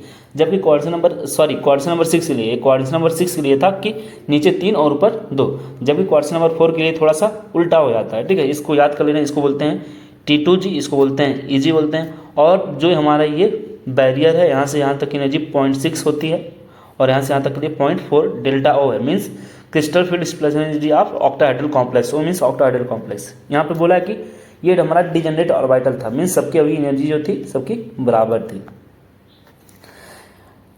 इलेक्ट्रॉनिक कॉन्फ़िगरेशन ऑफ डिजन system in terms of T2g और Eg। कह रहे हैं कि अगर हम लोग इलेक्ट्रॉनिक कॉन्फ़िगरेशन देखते हैं तो किस तरह से होगा, मीन्स यहाँ पे इलेक्ट्रॉन का कि किस तरह से फिलिंग करेंगे, कैसे इलेक्ट्रॉनिक कॉन्फ़िगरेशन करेंगे। देखो डेल्टा O लिखा है, means crystal field stabilization energy किसकी, ऑक्टाहेड्रल कॉम्प्लेक्स की। यहाँ पे T लिखा होता तो मैं बोलता टेट्राहेड्रल कॉम्प्लेक्स। SP लिखा होता मीन्स स्क्वायर प्लानट की। देखो P मीन्स क्या होता है, पेयरिंग एनर्जी। एक चीज़ याद कर लेना, यदि P फिर क्या है, P फॉर क्या है कि पेयरिंग एनर्जी, मतलब एनर्जी रिक्वायर्ड होती है फॉर द पेयरिंग, मतलब ये अमाउंट ऑफ एनर्जी है जो रिक्वायर्ड होती है कि पेयरिंग करा दे। ठीक है ना, energy required for the pairing of electron. कह रहे हैं कि यदि वीक फील्ड लिगेंड है, सोचो यदि वीक फील्ड लिगेंड होता है क्या वो पेयरिंग कराता है, वीक फील्ड लिगेंड पेयरिंग नहीं करा पाता है, क्योंकि जो pairing amount of energy required थी वो बहुत ज़्यादा हो जाती है, वीक फील्ड लिगेंड उसको पूरा नहीं कर पाता है। यदि पेयरिंग एनर्जी ज़्यादा है किससे, डेल्टा O से, तो पेयरिंग नहीं होता है। ठीक है, यदि स्ट्रॉन्ग फील्ड लिगेंड होता है तो क्या होता है, पेयरिंग एनर्जी कम हो जाती है, डेल्टा ओ की वैल्यू ज़्यादा हो जाती है, तो पेयरिंग हो जाता है, तो लो स्पिन कॉम्प्लेक्स बनता है। तो याद कर लेना, पेयरिंग कब होता है हम लोग जानते हैं, जब स्ट्रॉन्ग फील्ड लिगेंड होता है। पेयरिंग कब नहीं होता, जब वीक फील्ड लिगेंड होता है।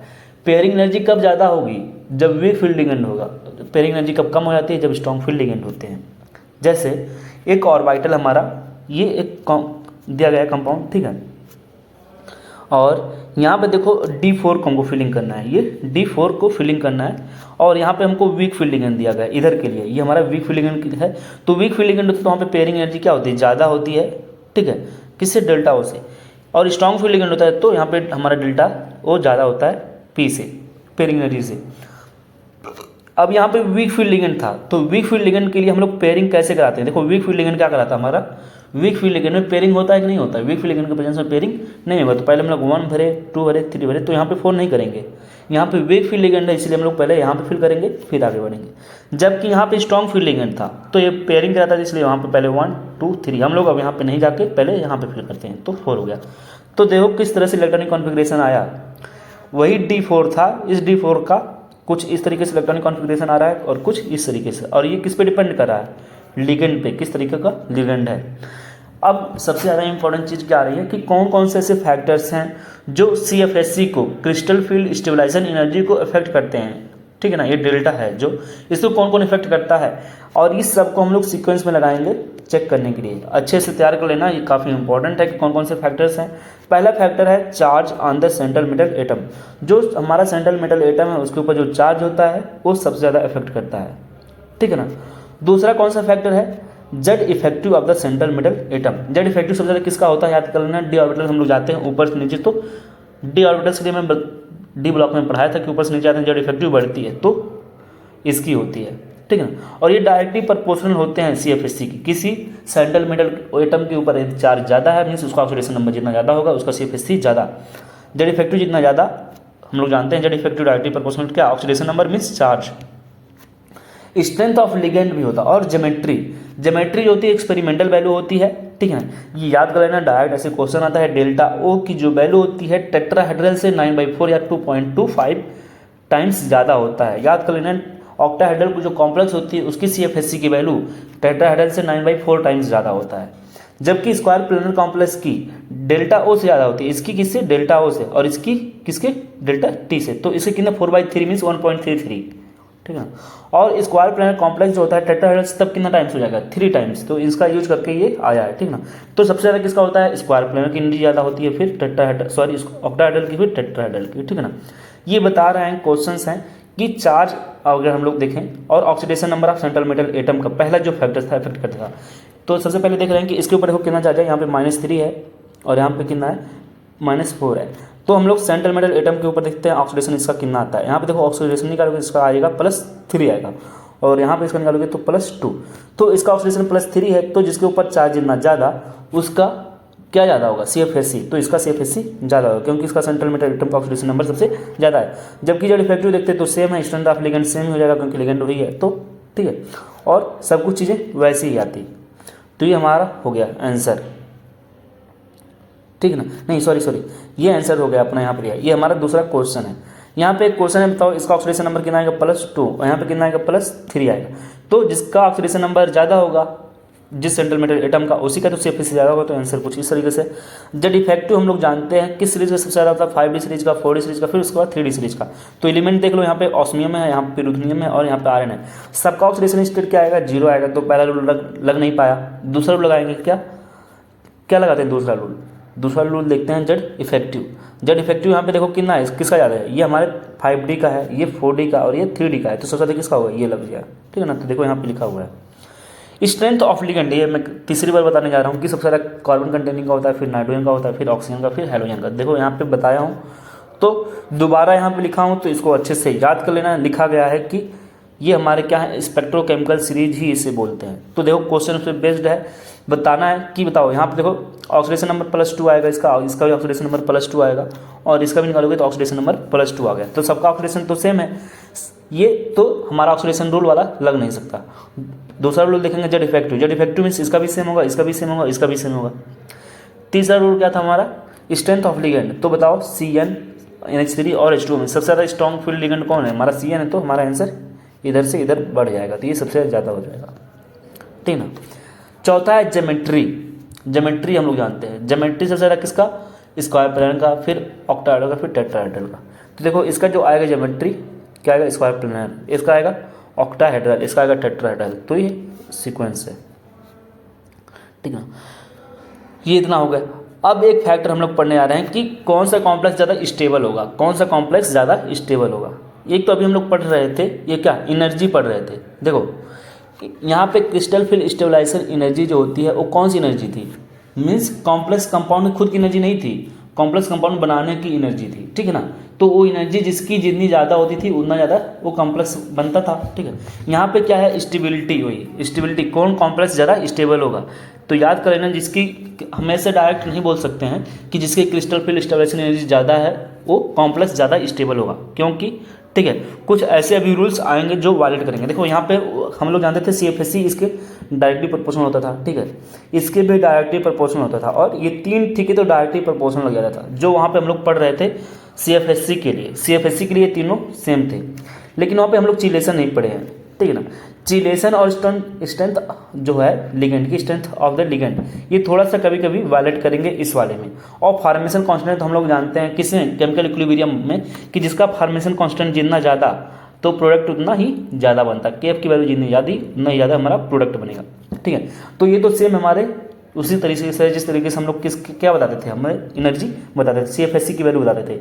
लेकिन देखो स्ट्रेंथ ऑफ लिगेंड और चिलेशन, जब कभी भी चिलेशन हो गया, ठीक है ना, तो स्ट्रेंथ ऑफ लिगेंड को क्या करता है, डोमिनेट कर जाता है। मीन्स याद कर लेना, चिलेशन जो होता है स्ट्रेंथ ऑफ लिगेंड के ऊपर डोमिनेट करता है, एक्सेप्ट यदि वो हमारा लिगेंड कैसा ना हो, सिनर्जिक लिगेंड। सिनर्जिक लिगेंड क्या होते हैं अभी मैं बताता हूँ। देखो लिखा है, देखो पहले तो chelation dominates over the strength of ligand. Means कहीं पे यदि दो टाइप चीज़ है कि एक ऐसा लिगेंड है जिसमें चिलेशन हो रहा है और एक ऐसा लिगेंड है जो स्ट्रॉन्ग फील्ड लिगेंड है, लेकिन डोमिनेट कौन करेगा, हमारा स्ट्रॉन्ग फील्ड लिगेंड।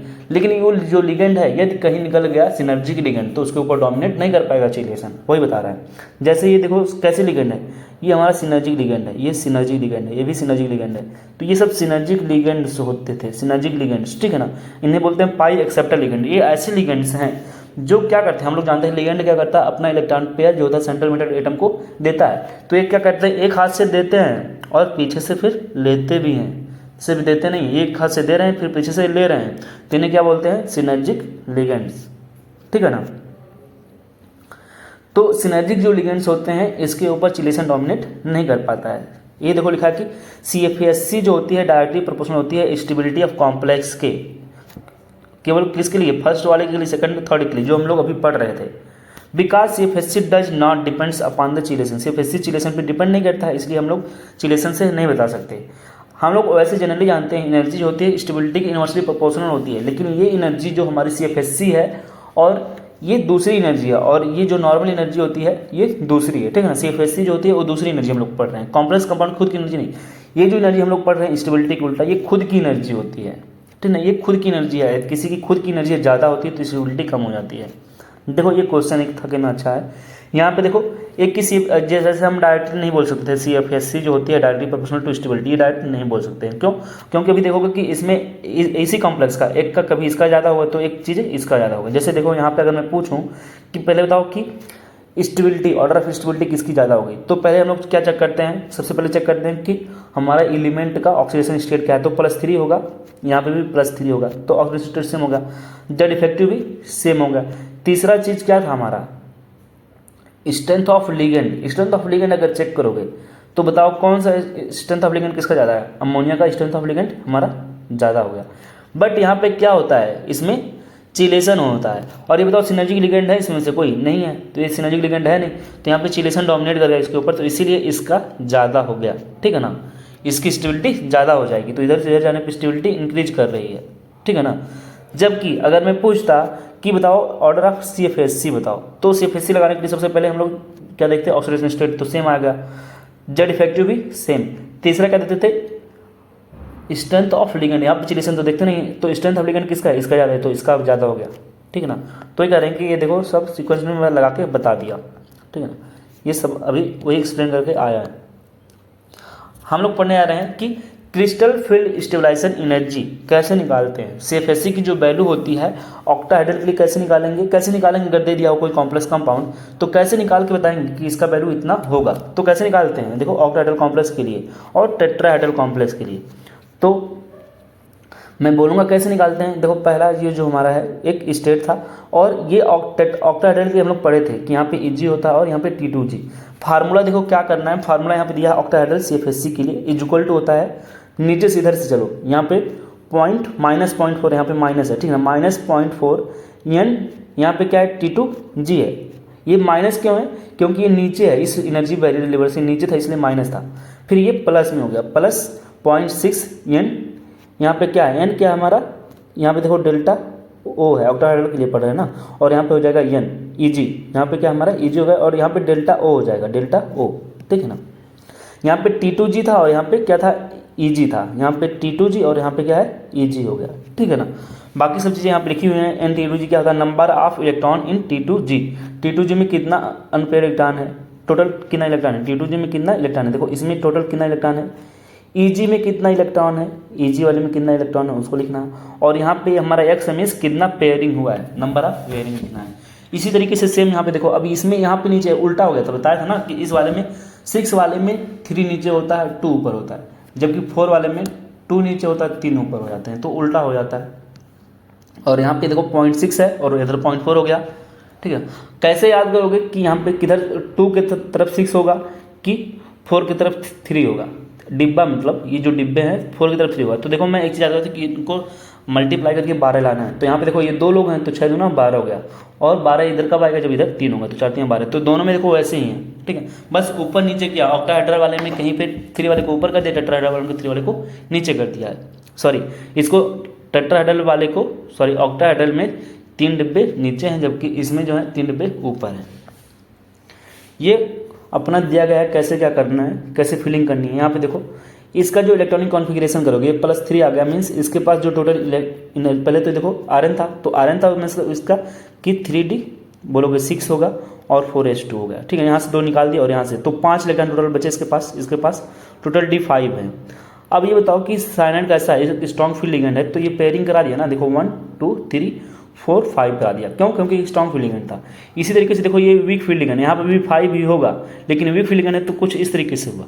यहाँ पे देखो ये कैसा है हमारा, अभी बताया था ना क्या, कि जब कोई भी हमारा एलिमेंट 4d सीरीज का हो 5d सीरीज का हो, तो हम लोग ये नहीं देखते हैं कि हमारा लिगेंड कैसा है, वीक फील्ड है कि स्ट्रॉन्ग फील्ड है। हमारा लिगेंड स्ट्रॉन्ग फील्ड लिगेंड के तरह बिहेव करेगा तो ये पेयरिंग एनर्जी यहाँ पे कम हो जाती है डेल्टा ओ से, तो यहाँ पे देखो पेयरिंग करा दिया है। तो ये इंपॉर्टेंट था तुम्हारे कॉन्सेप्ट पर जो अभी तुम भूल चुके थे यहाँ तक आते आते, तो फिर से एक बार तुम्हारा रिवाइज हो गया, ठीक है ना। ये देखो क्या है कि कैलकुलेशन ऑफ CFSE का कैलकुलेशन करना है और बताना है किसकी CFSE की वैल्यू क्या होगी, कैलकुलेशन ऑफ CFSE। इसमें हम लोग CFSE की वैल्यू कैलकुलेट कर रहे हैं। यहाँ से ये देखो अलग क्वेश्चन है, ये वाला अलग क्वेश्चन है, ठीक है। यहाँ पे देखो हमारा कोबाल्ट है और ये 6 ऑक्सीडेशन स्टेट में, कोबाल्ट यहाँ पे +3 ऑक्सीडेशन स्टेट में है, तो इसका आएगा D6 आ गया। और यहाँ पे देखो कोबाल्ट का भी यहाँ पे D6 है, बस यहाँ पे क्या है हमारा एक वीक फील्ड लिगेंड है और यहाँ पे क्या है एक स्ट्रॉन्ग फील्ड लिगेंड है, ठीक है ना, ये फार्मूला है।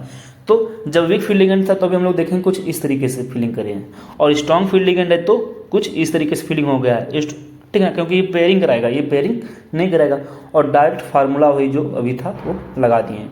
6 नंबर कोऑर्डिनेशन नंबर 6 के लिए है ना, देखो यहाँ पे 6 तो 6 वाला लगाएंगे ना, कौन सा फार्मूला लगाएंगे, ये वाला लगाएंगे कि ये वाला फार्मूला, हम लोग ये वाला लगाएंगे ना, क्योंकि कोऑर्डिनेशन नंबर क्या है 6 है, मीन्स ऑक्टाहेड्रल के लिए लगाएंगे, ठीक है ना। यहाँ पे कि कलर ऑफ कॉम्प्लेक्स, कोई कॉम्प्लेक्स कंपाउंड है तो उसका हम लोग कलर कैसे बताएंगे कि वो कैसा होता है। तो देखो कोई भी कॉम्प्लेक्स कंपाउंड हम लोग कलर पढ़ते हैं तो 2 रीजन की वजह से पढ़ते हैं, ठीक है ना। एक उसमें जो होता है डी ट्रांजिशन की वजह से कलर्ड होता है, और एक होता है चार्ज ट्रांसफर। कोई भी कॉम्प्लेक्स कंपाउंड जो होते हैं वो कलर्ड अगर हैं तो डी ट्रांजिशन की वजह से कलर्ड होते हैं, और या तो चार्ज ट्रांसफर की वजह से कलर्ड होते हैं। लेकिन याद कर लेना किसी के पास D0 है और D10 है तो इसके पास पेयर इलेक्ट्रॉन तो है नहीं, तो कैसा होगा, ये हमारा कलरलेस होता है जनरली। वही बोल रहा है कि जनरली जो डायमैग्नेटिक, अब ये बताओ कैसे हैं डायमैग्नेटिक की पैरामैग्नेटिक, ये है डायमैग्नेटिक, तो इसलिए बोल रहा है एक लाइन कि जनरली क्या होता है जो कॉम्प्लेक्स होते हैं डायमैग्नेटिक वो कलरलेस होते हैं, ठीक है ना। और एक चार्ज डेल्टा ओ जो होती है वो डायरेक्टली प्रोपोर्शनल होती है क्या, स्ट्रेंथ ऑफ लिगेंड के, डायरेक्टली प्रोपोर्शनल जेड इफेक्टिव के, इनवर्सली प्रोपोर्शनल होता है एब्जॉर्प्शन एनर्जी डायरेक्टली प्रोपोर्शनल होता है एब्जॉर्प्शन एनर्जी के, और वेवलेंथ के इनवर्सली प्रोपोर्शनल होता है, वेवलेंथ के इनवर्सली प्रोपोर्शनल। मैं बोलूँ विबग्योर है ना, ये बताओ कि किसकी एब्जॉर्प्शन एनर्जी सबसे ज़्यादा है, बताओ तो सबसे पहले वेवलेंथ किसका ज़्यादा है, रेड का ज़्यादा होता है सबसे, इधर से इधर जा रहे हैं तो लैम्डा बढ़ता जा रहा है, तो एनर्जी सबसे ज़्यादा किसकी होगी, एब्जॉर्प्शन एनर्जी सबसे ज़्यादा किसकी होगी, विबग्योर की, इसकी सबसे कम होगी क्योंकि इसका वेवलेंथ ज़्यादा है। ठीक है ना। देखो कुछ लाइन लिखा है कि वन से लेकर के जो कॉम्प्लेक्स होते हैं वो कलर्ड होते हैं, कम्प्लीमेंट्री कलर ऑफ कुछ एब्जॉर्ब कलर इज ऑब्जर्व, जैसे इन सब में क्या होता है, कलर ऑब्जर्व होते हैं। ठीक है ना। अभी एक क्वेश्चन है, इसको हम लोग करेंगे बाद में, पहले हम लोग पढ़ लेते हैं चार्ज ट्रांसफर मेथड से जो कलर होते हैं, कौन कौन से कॉम्प्लेक्स कंपाउंड हैं जो कलर तो होते हैं बस चार्ज ट्रांसफर मेथड से। इसे पूछ लेता है, बताओ ये जो कॉम्प्लेक्स है क्यों कलर्ड है, क्यों बोलोगे तो ड्यू टू चार्ज ट्रांसफर। देखो लिखा है कि charge transfer from ligand to central metal atom होता है, जो चार्ज का ट्रांसफर होता है कहाँ से कहाँ तक होता है, लिगेंड से लेकर के सेंट्रल मेटल एटम तक होता है, लिगेंड से सेंट्रल मेटल एटम जाता है। मेटल मेटल चार्ज ट्रांसफर और मेटल लिगेंड चार्ज ट्रांसफर होता है। ठीक है ना। जैसे देखो ये जो कॉम्प्लेक्स कंपाउंड्स हैं ये कैसे होते हैं, कलर्ड होते हैं। ब्राउनिंग कॉम्प्लेक्स जो हमारा सोडियम हाइड्रोक्साइड होगा, ये सब कैसे होते हैं, कलर्ड होते हैं ड्यू टू चार्ज ट्रांसफर की वजह से। ठीक है ना। ये एनसीईआरटी में एक लाइन है, इसको तुम लोग पढ़ लेना, मैं हाईलाइट कर दिया हूँ। ठीक। अब हमारा ये क्वेश्चन आ गया, इसको हम लोग कैसे करेंगे, क्वेश्चन यहाँ पे दिया है कि कोबाल्ट है और H2 है, यहाँ पे भी कोबाल्ट है, NH3 है और ये है, तो बताना है कि बताओ कि डेल्टा एब्जॉर्प्शन या एब्जॉर्ब वेवलेंथ किसकी सबसे ज़्यादा होगी, या उसका एक सीक्वेंस बताओ। तो यदि डेल्टा एब्जॉर्ब ज़्यादा तो ई एब्जॉर्ब वो कम हो जाता है। तो सबसे पहले हम कैसे बताएंगे, इसका हम लोग CFSE निकालने हैं। हम लोग जानते हैं CFSE जो होती है वो डेल्टा एब्जॉर्ब के उल्टा होता है, तो हम लोग निकाल लेते हैं। तो सबसे पहले हम लोग क्या कर सकते हैं, ऑक्सीडेशन स्टेट चेक करते हैं। तो बताओ इसका +2 ऑक्सीडेशन स्टेट है, इसका +2 है, इसका +4 ऑक्सीडेशन स्टेट कि +2 है, ये +2, ये +2 इसका ऑक्सीडेशन, इसका भी +2 होगा और इसका भी +2 होगा। और यहाँ पे मीन्स जितने भी लिगेंड्स हैं जितने भी हमारे सेंट्रल मेटल एटम हैं सब ऑक्सीडेशन स्टेट सेम हो गया +2। दूसरा हम लोग क्या चेक करते हैं, दूसरा चेक करते हैं क्या कि जेड इफेक्टिव, तो हमारा सब 3D सीरीज का एलिमेंट है वो भी कोबाल्ट है, तो इसका जेड इफेक्टिव भी सबका सेम होगा, इसका जेड इफेक्टिव सबका सेम जेड इफेक्टिव है। तीसरा चेक करते हैं स्ट्रेंथ ऑफ लिगेंड, तो बताओ H2O, NH3, EN और NO में स्ट्रेंथ ऑफ लिगेंड सबसे ज़्यादा किसका होगा, NO सबसे ज़्यादा स्ट्रॉन्ग फील्ड लिगेंड है, फिर EN है, फिर उसके बाद NH3 है। अब स्ट्रेंथ ऑफ लिगेंड जो है ज़्यादा होता है तो डेल्टा एब्जॉर्ब की वैल्यू कम होती है, उल्टा होते हैं ना, अभी हम लोग पढ़ के आए हैं। देखो यहाँ पे ये जो है स्ट्रेंथ ऑफ लिगेंड जो होता है और ये डेल्टा एब्जॉर्ब की वैल्यू एक दूसरे के उल्टा होते हैं, तो इसका सबसे ज़्यादा था इसलिए सबसे कम हो गया डेल्टा एब्जॉर्ब, और इसका सबसे कम तो सबसे ज़्यादा हो गया। ठीक है ना। ये कॉम्प्लेक्स कंपाउंड है, सबका अपना दिया गया है। अभी हम लोग पढ़ेंगे कि ये जो कॉम्प्लेक्स कंपाउंड्स हैं ये कैसे होते हैं, कलर्ड होते हैं ड्यू टू चार्ज ट्रांसफर की वजह से। और इन सब का जो हाइब्रिडेशन आता है याद कर लेना, D3 गैस हाइब्रिडेशन होता है। इन सब का जो हाइब्रिडेशन है याद कर लेना कैसा होता है, इंपॉर्टेंट है। और डी ब्लॉक के कंपाउंड हम लोग पढ़ते हैं इनको, इनका हाइब्रिडेशन क्या आता है, D3S आता है। ठीक है। अब ये एक क्वेश्चन है यहाँ पे, और बताना है K4 FeCN का होल 6 है, बेस्ड है। तो बताओ इसका जो इलेक्ट्रॉनिक कॉन्फ़िगरेशन होगा क्या होगा। पहले ये बताओ कि कौन सा फार्मूला लगाएंगे, इसको लगाएंगे कि इसको। ये कोऑर्डिनेशन नंबर 6 है, तो 6 वाले हम लोग जानते हैं कि नीचे वाला डिब्बा 3 होते हैं, तो इसको लगाएंगे। पहले तो ये हो गया। अब तो यहाँ पे पहले ये बताओ कि आयरन का ऑक्सीडेशन स्टेट कितना है, +2। आयरन +2 में मीन्स आयरन को पहले लिखो, Fe लिख लो, और इसका जो ऑक्सीडेशन स्टेट आया +2 है, तो पहले इसका इलेक्ट्रॉनिक कॉन्फ़िगरेशन हम लोग जानते हैं 3D6 होता है और 4s2 है। ठीक है ना। यहाँ पे ये +2 ऑक्सीडेशन स्टेट में है, मीन्स यहाँ से 2 इलेक्ट्रॉन निकल चुके हैं, ये बचा 3D6 बचा है। अब 6 इलेक्ट्रॉन भरने हैं, ये बताओ कैसा है, स्ट्रॉन्ग फील्ड लिगेंड है कि वीक फील्ड लिगेंड है। तो strong field ligand means pairing energy जो है इसकी कम होगी डेल्टा O से। तो यहाँ पे देखो मैं पेयरिंग कराऊंगा क्या कि यहाँ पे 1 2 3 4 5 6, तो हो गया T2G जो होगा वहाँ पे 6 होगा और G 0 हो जाएगा, तो हमारा आंसर C हो जाएगा। ठीक है ना। ये क्वेश्चन था 12 नंबर का। Crystal field stabilization energy for इस कॉम्प्लेक्स के लिए इतना था, तो इस कॉम्प्लेक्स के लिए कितना होगा, तो फार्मूला बता दो। बताओ ये कौन सा है, ये ऑक्टाहेड्रल कॉम्प्लेक्स है। ठीक है ना। उसके लिए 1800 दिया था। और ये टेट्राहेड्रल कॉम्प्लेक्स है, हमारा कौन सा कॉम्प्लेक्स है, टेट्राहेड्रल है कि स्क्वायर पैटर्न है, ये टेट्राहेड्रल है। तो बताओ टेट्राहेड्रल का ऑक्टाहेड्रल से कम ही आएगा, तो आंसर तो 18,000 से कम नहीं होगा, 16,000 भी नहीं होगा, क्योंकि काफ़ी कम होता है। तो ये वाला फार्मूला लगा दोगे तो आंसर आ जाएगा, ये वाला फार्मूला लगाओगे तो आंसर आ जाएगा। डेल्टा टी का वैल्यू यहाँ पे 18 है, तो यहाँ पे लिख दो 9 दूना 18, 4 दूना 8 आ गए, तो आंसर जो हो जाना चाहिए हमारा डी हो जाना चाहिए, ठीक है ना। ये कॉम्प्लेक्स कंपाउंड दिया है, बताना है कि visual reason for the complex, हाँ तो बताना है कि correct increasing order of the wavelength, delta increasing order में लिखना है। तो अभी ये क्वेश्चन हम लोग कर चुके हैं, अभी ही किए हैं, ठीक है। तो सबसे पहले देखो इसका ऑक्सीडेशन स्टेट पहले कहते आया +3, इसका भी +3, इसका भी +3, इसका भी +3, ठीक है ना। दूसरा क्या चीज़ चेक करोगे कि सबका ऑक्सीडेशन स्टेट सेम है। अब मैं चेक करूंगा, ऑक्सीडेशन स्टेट चेक कर लिए, अब जेड इफेक्टिव चेक करते हैं। जेड इफेक्टिव अगर चेक करोगे तो सबका जेड इफेक्टिव सेम, क्योंकि कोबाल्ट यहाँ पे सेम है, तो स्ट्रेंथ ऑफ लिगेंड चेक करते हैं। जिसकी स्ट्रेंथ ऑफ लिगेंड ज़्यादा उसकी, यहाँ पे हमको बताना है increasing order, means strength of ligand जिसका ज़्यादा उसका डेल्टा वो एब्जॉर्प्शन सबसे कम, तो इसलिए सबसे पहला आंसर उसमें लिखना चाहिए। तो इसका NH3 सबका सबसे ज़्यादा होता है कि EN का ज़्यादा होता है, EN का ज़्यादा होता है, तो EN हो गया, फिर NH3 होगा, फिर H2 हो गया। तो 13 नंबर का जो हमारा आंसर होना चाहिए वो डी हो जाएगा, ठीक है। ये कॉम्प्लेक्स 40 नंबर का है, बताना है कि ये कॉम्प्लेक्स दिया गया है the one which so 0 crystal field stabilization, delta O की जो वैल्यू आएगी वो 0 आएगी, ये कैलकुलेट करके निकालना पड़ेगा, ठीक है ना। ये जो इस वाले फार्मूले से, ये बताओ पहले तो ये जो कॉम्प्लेक्सेज हैं ये 6 वाले हैं, तो फार्मूला कौन सा लगाओगे, इसको यूज करोगे कि इसको, हम लोग इसको यूज करेंगे और ये वाला फार्मूला यूज करके निकाल लोगे। तो इसका आंसर तुम लोग बता देना, ठीक है ना। तो 14 नंबर का भी तुम ही लोग बताओगे, क्योंकि वीडियो काफ़ी लंबा हो चुका है, 1 घंटा 15 मिनट का भी दिख रहा है, ठीक है। तो मैं थोड़ा जल्दी जल्दी अब खत्म करने वाला हूँ, इसको देख लो अच्छे से। अब ये क्वेश्चन तो तुम लोग बताओगे 15 नंबर का, 14 नंबर का, ये जो F है इसको भी बताओगे, G को बताओगे और H को भी बताओगे, ठीक है ना। 15 नंबर क्वेश्चन है कि कॉम्प्लेक्स दिया गया है expected to absorb visual wavelength, means अगर देखो कोई कॉम्प्लेक्स यदि वो एब्जॉर्ब कर रहा है विजुअल वेवलेंथ को, मीन्स वो क्या विग्योर वाला है, VIBGYOR है, मीन्स वो कलर्ड होगा। एक लाइन ऐसे बोल के वो बता देता है कि कॉम्प्लेक्स क्या है, वो कलर्ड है, मीन्स उसके पास क्या होगा, अनपेयर्ड रिटर्न होगा, बाकी के पास अनपेयर्ड रिटर्न नहीं है। बाकी का चेक करोगे तो उसके पास अनपेयर्ड रिटर्न नहीं होगा, इसलिए वो कलर लेस हो जाता है। जैसे मैं पहला चेक करूँ तो इसका देखो ऑक्सीडेशन नंबर स्टेट कितना आ गया, Ti+4 है, Ti+4 है। तो हम लोग जानते हैं टाइटेनियम का जो ऑक्सीडेशन, टाइटेनियम का इलेक्ट्रॉनिक कॉन्फिगरेशन होता है 3D2 होता है, 4s2 होता है। अब यहाँ से जब इलेक्ट्रॉन यहाँ पे Ti+4 में जाओगे तो यहाँ पे 4 इलेक्ट्रॉन इसका निकल जाएगा, तो यहाँ पे D 0 होगा, तो ये तो 0 होगा तो कलर शो नहीं करेगा। इसी तरीके देखो क्रोमियम NH3S6 है, ठीक है ना। तो क्रोमियम का पहले देखो प्लस ये क्या होता है 3D5 होता है और 4s1 होता है, ठीक है ना। और इसका जो ऑक्सीडेशन स्टेट है ये +3 ऑक्सीडेशन स्टेट है, मीन्स यहाँ से क्रोमियम का अगर मैं बोलूँ यहाँ से निकल चुका और यहाँ से कितना निकल चुका 2, तो 3D3 हो गया। और 3D3 वाले कैसा होते थे, अभी हम लोग पढ़े थे, चाहे वो पैरामैग्नेटिक हो चाहे डायमैग्नेटिक हो, वो कैसे होते थे याद है ना। किसी का कोऑर्डिनेशन नंबर 6 है और 1 आ रहा है, 2 आ रहा है, 3 आ रहा है, रूल याद है कि तुम लोग भूल गए हो, हमको पता है, एक बार देख लेना, अच्छे से रिवाइज कर लेना यार, ठीक है ना।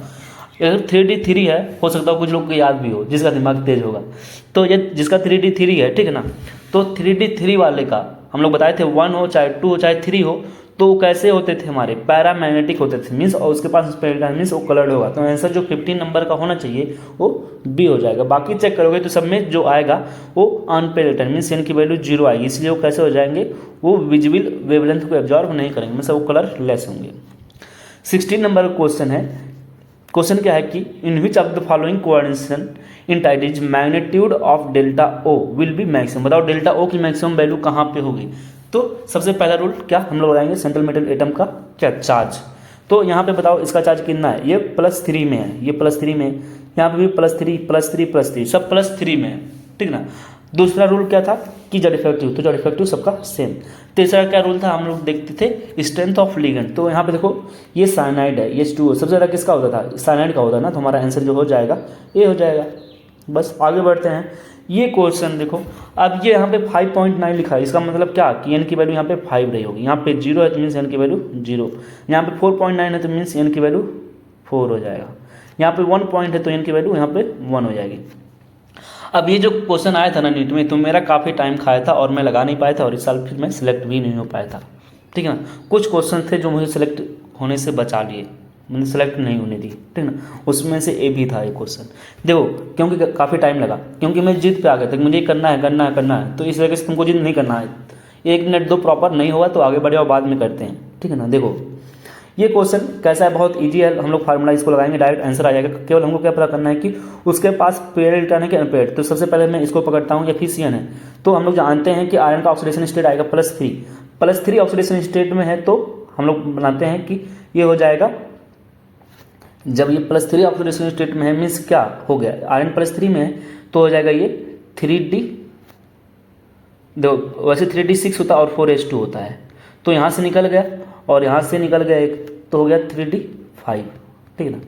अब ये 3D5 है मीन्स देखो कुछ इस तरीके से 1 2 3 4 1 2 3 4 5 हो गया, तो 1 हो गया, 2 हो गया, 3 हो गया, 4 हो गया, 5 हो गया, ठीक है ना। यहाँ पे साइनाइड है, साइनाइड क्या कराता है, सोचो साइनाइड क्या कराएगा, इसका यहाँ पे एक इलेक्ट्रॉन भेज देगा और इसके पास यहाँ पे भेज देगा, इसके पास अभी भी स्ट्रॉन्ग फील्ड लिगेंड था इसलिए ऐसा करा रहा है, तो यहाँ पे एक इलेक्ट्रॉन खाली होगा, तो इसका ए का 4 होना चाहिए, तो ए का ऐसा कौन सा ऑप्शन है, ये वाला और बी वाला।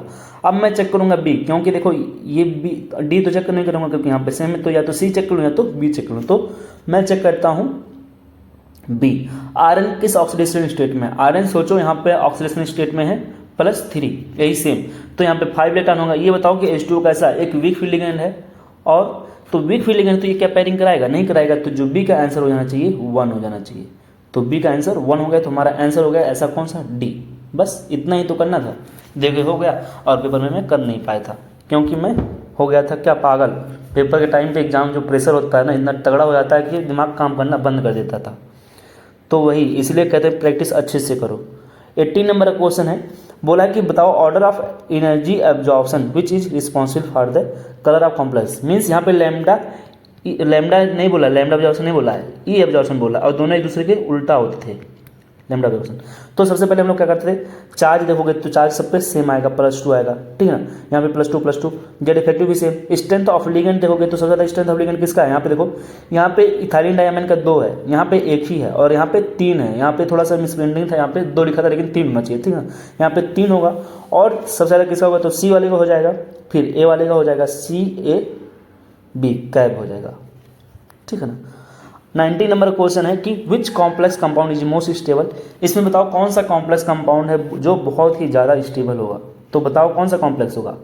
तो उसकी स्टेबिलिटी चेक करने के लिए हम लोग जानते हैं सबसे पहला ऑर्डर क्या था, सबसे पहले लगाते थे चार्ज, तो चार्ज सबका सेम आएगा, देखो यहाँ पे जो चार्ज आएगा -3 आएगा, ठीक है, यहाँ पे -3 सबका चार्ज सेम आ गया, क्या -3, ठीक है।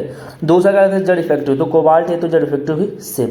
तीसरा क्या लगाएंगे, स्ट्रेंथ ऑफ लिगेंड, यहाँ पे देखो NH3 है, यहाँ पे इथाइलिन डाइअमाइन है, यहाँ पे देखो चिलेशन हो रहा है, तो चिलेशन जो होता है डोमिनेट कर जाता है upon the strength of ligand पे, चिलेशन डोमिनेट करता है, चिलेशन अभी हम लोग पढ़ के आए हैं, ये चिलेशन डोमिनेट कर जाएगा तो हमारा आंसर जो हो जाना चाहिए वो दूसरा, तो 19 का जो हो जाना चाहिए वो दूसरा ही है, ठीक है ना। तो इस सबको देखो यहाँ पे सब कुछ लिखा हुआ है, इसको कर लेना। नेक्स्ट जो हमारा टॉपिक है वो है ऑर्गेनोमेटेलिक कंपाउंड।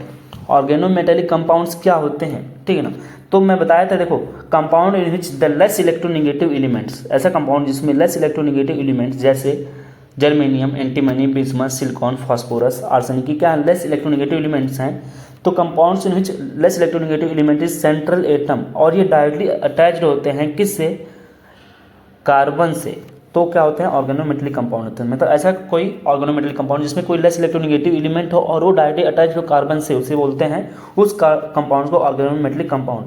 कहने जो सेंट्रल मेटल एटम है वो डायरेक्टली बाउंडेड होता है विथ कोऑर्डिनेट बॉन्ड से या कोवेलेंट बॉन्ड से, आयनिक बॉन्ड नहीं होना चाहिए, यदि आयनिक बॉन्ड है तो हमारा कॉम्प्लेक्स कंपाउंड नहीं होगा, इस लाइन को याद रखना। अब देखो कॉम्प्लेक्स कंपाउंड 3 टाइप के होते हैं, एक होता है सिग्मा बाउंडेड कंपाउंड, एक होता है पाई बाउंडेड ऑर्गेनोमेटेलिक कंपाउंड, एक होता है सिग्मा और पाई बाउंडेड कंपाउंड, ठीक है। तो इसका एग्जांपल पूछता है, बताओ कि सिग्मा बाउंडेड कौन होंगे, कौन पाई बाउंडेड कौन सिग्मा पाई वाला होगा, तो एग्जांपल याद कर लेना। सिग्मा कैसे, देखो R3Al है, और ये एग्जांपल याद कर लेना कि जो सिग्मा बाउंडेड जो कॉम्प्लेक्स कंपाउंड बनते हैं ऑर्गेनोमेटेलिक कंपाउंड, वो कौन बनाता है, नॉन ट्रांजिशनल एलिमेंट। बताओ एल्यूमिनियम कैसा एलिमेंट है, डी ब्लॉक का है, ट्रांजिशन सीरीज एलिमेंट है नहीं है, तो नॉन ट्रांजिशन सीरीज एलिमेंट ही बनाते हैं सिग्मा बाउंडेड कंपाउंड, तो इसे बोलते हैं जिगलर नाडा कैटलिस्ट। इसका हम लोग पहले पढ़ते थे पॉलीमर चैप्टर में, गायब हो गया चैप्टर। ये ग्रिग्नार्ड हमारा रिएजेंट है जो ऑर्गेनिक में बहुत ज़्यादा यूज आएगा, वो होगा ये हमारा फ्रैंकलैंड रिएजेंट है R2ZN, तो देखो यहाँ पे लिखा R का मतलब यहाँ वैल्यू ये लिखा हुआ है। ये टेट्रा इथाइलेड है, इसे बोलते हैं एंटी नॉकिंग रिएजेंट, ठीक है ना, तो ये हमारा टेट्रा इथाइल लेड है, टेट्रा इथाइल लेड, ठीक है, और R2CD हो गया। तो ये जो थे सिग्मा बाउंडेड थे। पाई बाउंडेड मीन्स जिसमें पाई बाउंड होगा, और जनरली कौन बनता है, ये ट्रांजिशनल सीरीज एलिमेंट, ये नॉन ट्रांजिशनल सीरीज, ये ट्रांजिशनल सीरीज एलिमेंट। जैसे जीसल साल्ट, फार्मूला याद करते चलना, जीसल साल्ट का फार्मूला होता है KPtCl3N2, ठीक है ना। यहाँ पे 2 क्यों आया, ईटा पे जितना यहाँ पे कार्बन होगा उतना 2, जैसे यहाँ पे 5 है तो यहाँ पे 5 हो गया, यहाँ पे 6 है तो यहाँ पे 6 हो गया, ठीक है ना। इसे फेरोसिन बोलते हैं, इसे बोलते हैं क्रोमोसिन या डाईबेंजीन क्रोमियम, ठीक है। इसको अच्छे से याद कर लेना। देखो ये सिग्मा पाई बाउंडेड कौन बनाते हैं, जब वहाँ पे लिगेंड हमारा कैसा हो, सिनर्जिक लिगेंड हो। ये कौन बनाएगा, metal carbonyl with synergic ligand. ये कौन बनाते हैं, मेटल कार्बोनिल सिनर्जी। देखो ये सिनर्जिक लिगेंड है, ये भी सिनर्जिक लिगेंड है, तो मेटल कार्बोनिल ही बनाते हैं हमारे, मेटल कार्बोनिल बनाते हैं sigma pi bounded organometallic compound. तो कह रहा है कि मेटल कार्बोनेट जो होते हैं, यहाँ पे मेटल कार्बोनेट जो हो गया, कार्बाइड हो गया, साइनाइड हो गया, ये नहीं होते हैं ऑर्गेनोमेटेलिक कंपाउंड। जबकि यहाँ पे जो कार्बन है मेटल से डायरेक्टली बाउंडेड है, लेकिन ये नहीं है। क्यों, क्योंकि जो यहाँ पे बॉन्डिंग होती है वो आयनिक बॉन्ड हो जाता है, ठीक है ना। जैसे ये देखो ये क्या है, ये बताओ ऑर्गेनोमेटेलिक कंपाउंड है, ये नहीं है, क्योंकि जो कार्बन यहाँ पे बी से बाउंडेड नहीं है, यहाँ पे तो ओ बाउंडेड है ना, तो ये आंसर मतलब ये ऑर्गेनोमेटेलिक कंपाउंड नहीं होगा। 20 नंबर क्वेश्चन है, बताना है कि इसमें बताओ सिग्मा बाउंडेड ऑर्गेनोमेटेलिक कंपाउंड कौन था। तो ग्रिग्नार्ड रेजेंट। सिग्मा बाउंडेड कौन था, ग्रिग्नार्ड रेजेंट। ये पाई बाउंडेड होता है, ये कोबाल्टासिन, ये भी पाई बाउंडेड है, ये भी पाई बाउंडेड है, ठीक है ना। ये क्वेश्चन है, बताओ कौन सा ऐसा है, not have a metal carbon bond. इसमें बताओ कौन सा एक मेटल कार्बन बॉन्ड नहीं है, मीन्स कौन ऑर्गेनोमेटेलिक कंपाउंड नहीं है। तो ये ग्रिग्नार्ड रेजेंट तो है, ये भी है हमारा, ये भी है, तो ये हो गया। ये क्वेश्चन है, बताओ कि in a metal carbonyl having generally formula, कुछ इस तरीके से फार्मूला दिया है। तो यम क्या है हमारा, मेटल है, X=4 है, and metal is bounded to carbon. Metal किससे बाउंडेड होगा, कार्बन से बाउंडेड होगा ना। अभी हम लोग पढ़ के आए हैं कि ये कैसा है, एक ऑर्गेनोमेटेलिक कंपाउंड है। कार्बोनिल वाले कैसे होते हैं, मेटल कार्बोनिल होते हैं। इस क्वेश्चन को तुम लोग करके बताओगे, आई और जे को, तुम लोग इसका आंसर करना, ठीक है ना। अब हम लोग का एक टॉपिक है आइसोमेरिज्म, ठीक है ना। ये हमारा लास्ट टॉपिक होना चाहिए आइसोमेरिज्म। उसके बाद जो टॉपिक्स है ये एप्लीकेशन है ऑफ द कोऑर्डिनेशन कंपाउंड। इसके कुछ क्वेश्चन मैं करवा दिया हूँ, इसको तुम लोग कर लेना। देखो क्वेश्चन आने के ज़्यादा चांसेस हैं, वैसे अभी टाइम बचेगा तो मैं करवा दूंगा। तो सबसे पहले चलो शुरू करते हैं आइसोमेरिज्म। देखो आइसोमेरिज्म जो होता है कोऑर्डिनेशन कंपाउंड में 2 टाइप का होता है, एक होता है स्ट्रक्चरल आइसोमेरिज्म, एक होता है स्टीरियो आइसोमेरिज्म। जो स्ट्रक्चरल आइसोमेरिज्म होता है 4 टाइप का होता है। कौन कौन से होता है, ionization isomerism, hydration isomerism, linkage हो गया, और होता है कोऑर्डिनेशन आइसोमेरिज्म। जबकि स्टीरियो आइसोमेरिज्म 2 टाइप के होते हैं, ज्योमेट्रिकल आइसोमेरिज्म और ऑप्टिकल आइसोमेरिज्म। तो पहले हम लोग इसको पढ़ते हैं स्ट्रक्चरल आइसोमेरिज्म में आयोनाइजेशन आइसोमेरिज्म। ये कब होता है, देखो याद कर लेना, आयोनाइजेशन आइसोमेरिज्म तब होता है जब काउंटर आयन मीन्स क्या, जो कोऑर्डिनेशन हमारा स्फीयर है इसके बाहर के ion, counter ion as a ligand and ligand act as a counter ion, ठीक है ना। ये जो है काउंटर आयन है, ये काउंटर आयन कभी क्या करता है, लिगेंड की तरह से काम करता है, और लिगेंड हमारा किस तरह से काम करने लगता है, काउंटर आयन की तरह से। देखो यहाँ पे चला गया बाहर। तो ये होते हैं हमारे आयोनाइजेशन आइसोमेरिज्म, इस तरीके से होता है। एक होता है हाइड्रेट आइसोमेरिज्म, मीन्स यहाँ पे पानी आएगा। हाइड्रेट मीन्स क्या, कोई सॉल्वेंट होगा। नंबर ऑफ वाटर जो मॉलिक्यूल होंगे इनसाइड जो होंगे कभी and outside of the coordination sphere वो डिफरेंट हो जाते हैं। देखो यहाँ पे देखो 5 मॉलिक्यूल H2 होगा, यहाँ पे कुछ और डिफरेंट आ जाएगा, ठीक है ना, और इसमें डिफरेंट आएगा। तो जो H2 का मॉलिक्यूल का नंबर है वो डिफरेंट होता जाएगा। यहाँ पे 6 था, यहाँ पे 5 हो गया, यहाँ पे 3 हो गया, 4 हो गया। तो ये हाइड्रेट आइसोमेरिज्म है। लिंकेज आइसोमेरिज्म कौन शो करते हैं, इसको याद कर लेना, काफ़ी इंपॉर्टेंट है। लिंकेज आइसोमेरिज्म जो होते हैं एम्फीडेंटेड लिगेंड शो करते हैं। एम्फीडेंटेड जो लिगेंड होंगे वही शो करते हैं coordinate linkage isomerism. Linkage isomerism कौन शो करेगा, एम्फीडेंटेड लिगेंड। इसको याद कर लेना, एम्फीडेंटेड लिगेंड कौन शो करेगा, लिंकेज आइसोमेर। एम्फीडेंटेड लिगेंड जो होते हैं लिंकेज आइसोमेर शो करते हैं। तो ये देखो यहाँ पे हो गया। कोऑर्डिनेशन आइसोमेरिज्म होने के लिए 2 कोऑर्डिनेशन स्फीयर होना चाहिए, exhibited by 2 cationic and anionic complex. याद कर लेना, अगर कोऑर्डिनेशन आइसोमेरिज्म चाहिए, यदि कोऑर्डिनेशन आइसोमेरिज्म चाहिए तो एक कैटायनिक कॉम्प्लेक्स होना चाहिए और एक एनायनिक कॉम्प्लेक्स। देखो एक कैटायनिक कॉम्प्लेक्स को, एक एनायनिक कॉम्प्लेक्स। तो कुछ इस तरीके से होगा तभी हो पाएगा, ठीक है ना। अब हम लोग पढ़ने जा रहे हैं कोऑर्डिनेशन नंबर 4 है। तो हाइब्रिडेशन, देखो हाइब्रिडेशन कर रहे हैं। पहले तो देखो स्टीरियो आइसोमेरिज्म पढ़ने जा रहे हैं। स्टीरियो आइसोमेरिज्म 2 टाइप का होता है, ज्योमेट्रिकल आइसोमेरिज्म और ऑप्टिकल आइसोमेरिज्म। तो हम लोग स्टीरियो आइसोमेरिज्म सबसे पहले पढ़ेंगे कोऑर्डिनेशन नंबर 4 में, उसके बाद कोऑर्डिनेशन नंबर 6 में। तो कोऑर्डिनेशन नंबर 4 में बोल रहा है कि ये देखो इसका हाइब्रिडेशन DsP2 होता है, तो स्ट्रक्चर क्या होता है हमारा, स्क्वायर प्लेनर होता है। और यदि कोऑर्डिनेशन नंबर 4 है तो हाइब्रिडेशन sp3 भी हो सकता है और टेट्राहेड्रल होता है। तो बोल रहा है कि यदि किसी का हाइब्रिडेशन आ गया DsP2 means square planar complex है तो हमारा ऑप्टिकल आइसोमेरिज्म शो नहीं करता है। ये लाइन याद कर लेना, जो जिसका हाइब्रिडेशन DsP2 है मीन्स स्ट्रॉन्ग फील्ड लिगेंड वाले होते हैं वो ऑप्टिकल आइसोमेरिज्म शो नहीं करते हैं। क्यों? क्योंकि प्लेन ऑफ सिमेट्री होती है। वही देखो लिखा है कि स्क्वायर प्लेनर कॉम्प्लेक्स जो होते हैं ऑप्टिकली क्या होते हैं, ये optical isomerism square planar complex show optical activity, ये तभी शो करते हैं, वैसे शो नहीं करते हैं क्योंकि प्लेन ऑफ सिमेट्री हो जाती है। ये एक ही कंडीशन पे शो करते हैं यदि चारों जो हमारे लिगेंड्स हैं वो डिफरेंट हो, एक ही कंडीशन है मीन्स वो कायरल सेंटर बना लें तो शो कर सकता है। समझ में आया? कि वैसे जनरली अगर मैं बोलूँ जिसका DsP2 हाइब्रिडेशन है वो ऑप्टिकल आइसोमेरिज्म शो नहीं करेगा, लेकिन एक कंडीशन है जब वो चारों जो हैं हमारे लिगेंड्स वो डिफरेंट हो जाए तो हो सकता है। इसी तरीके से देखो ये ज्योमेट्रिकल आइसोमेरिज्म हमारे जो हैं ये शो करते हैं, जबकि इसका उल्टा हो गया, हमारा जो टेट्राहेड्रल वाला है वो ऑप्टिकल आइसोमेरिज्म तो शो कर रहा है लेकिन ज्योमेट्रिकल आइसोमेरिज्म शो नहीं करते। उल्टा कि ये जो कॉम्प्लेक्स है ये ज्योमेट्रिकल आइसोमेरिज्म ये टेट्राहेड्रल कॉम्प्लेक्स है तो ये GI शो नहीं करेगा। ये वाले कंपाउंड जो होते हैं GI शो नहीं करते हैं, ये केवल क्या शो करते हैं, ऑप्टिकल आइसोमेरिज्म शो करते हैं। सो ऑप्टिकल आइसोमेरिज्म ये क्या शो करेगा, ऑप्टिकल आइसोमेरिज्म, ठीक है ना। अब देखो इसके लिए DsP2 हाइब्रिडेशन के लिए देखो यहाँ पे स्क्वायर प्लेनर कॉम्प्लेक्स है जिसका हाइब्रिडेशन क्या आएगा, DsP2 आएगा। ये सब GI शो करती है, ये GI शो करते हैं, ठीक है। ये GI शो नहीं करेगा, ऑप्टिकल आइसोमेरिज्म शो करेगा। तो एग्जांपल याद कर लेना, ठीक है। ये जो होगा ABCD जो है ये ऑप्टिकल ये ज्योमेट्रिकल आइसोमेरिज्म शो कर रहा है, ठीक ना। जिसमें 2 सिस बन रहा है, 1 एक ट्रांस बन रहा है, इसमें 2 सिस बनते हैं एक ट्रांस, ठीक ना। इसको अच्छे से तय करना है। ये जो कॉम्प्लेक्स कंपाउंड है इस तरीके से जिसका कोऑर्डिनेशन नंबर 4 है और वो उसमें देखो 3 भी आ रहा है और ये 4 है यहाँ पे, तो ये तो ना GI शो करता है ना तो ऑप्टिकल आइसोमेरिज्म। ये डायरेक्ट ऐसे एग्जांपल याद करो कि इस तरह के एग्जांपल शो नहीं करते। देखो इतना समझने का तुम्हारे पास टाइम नहीं कि मैं अब लेके समझाऊँ, ठीक है ना। अब देखो तो डायरेक्ट एग्जांपल याद करो कि इस तरह का अगर है तो वो क्या शो नहीं करेगा। जैसे ये देखो अब हम लोग पढ़ने आ रहे हैं stereo isomerism in coordination number 6 वाले में।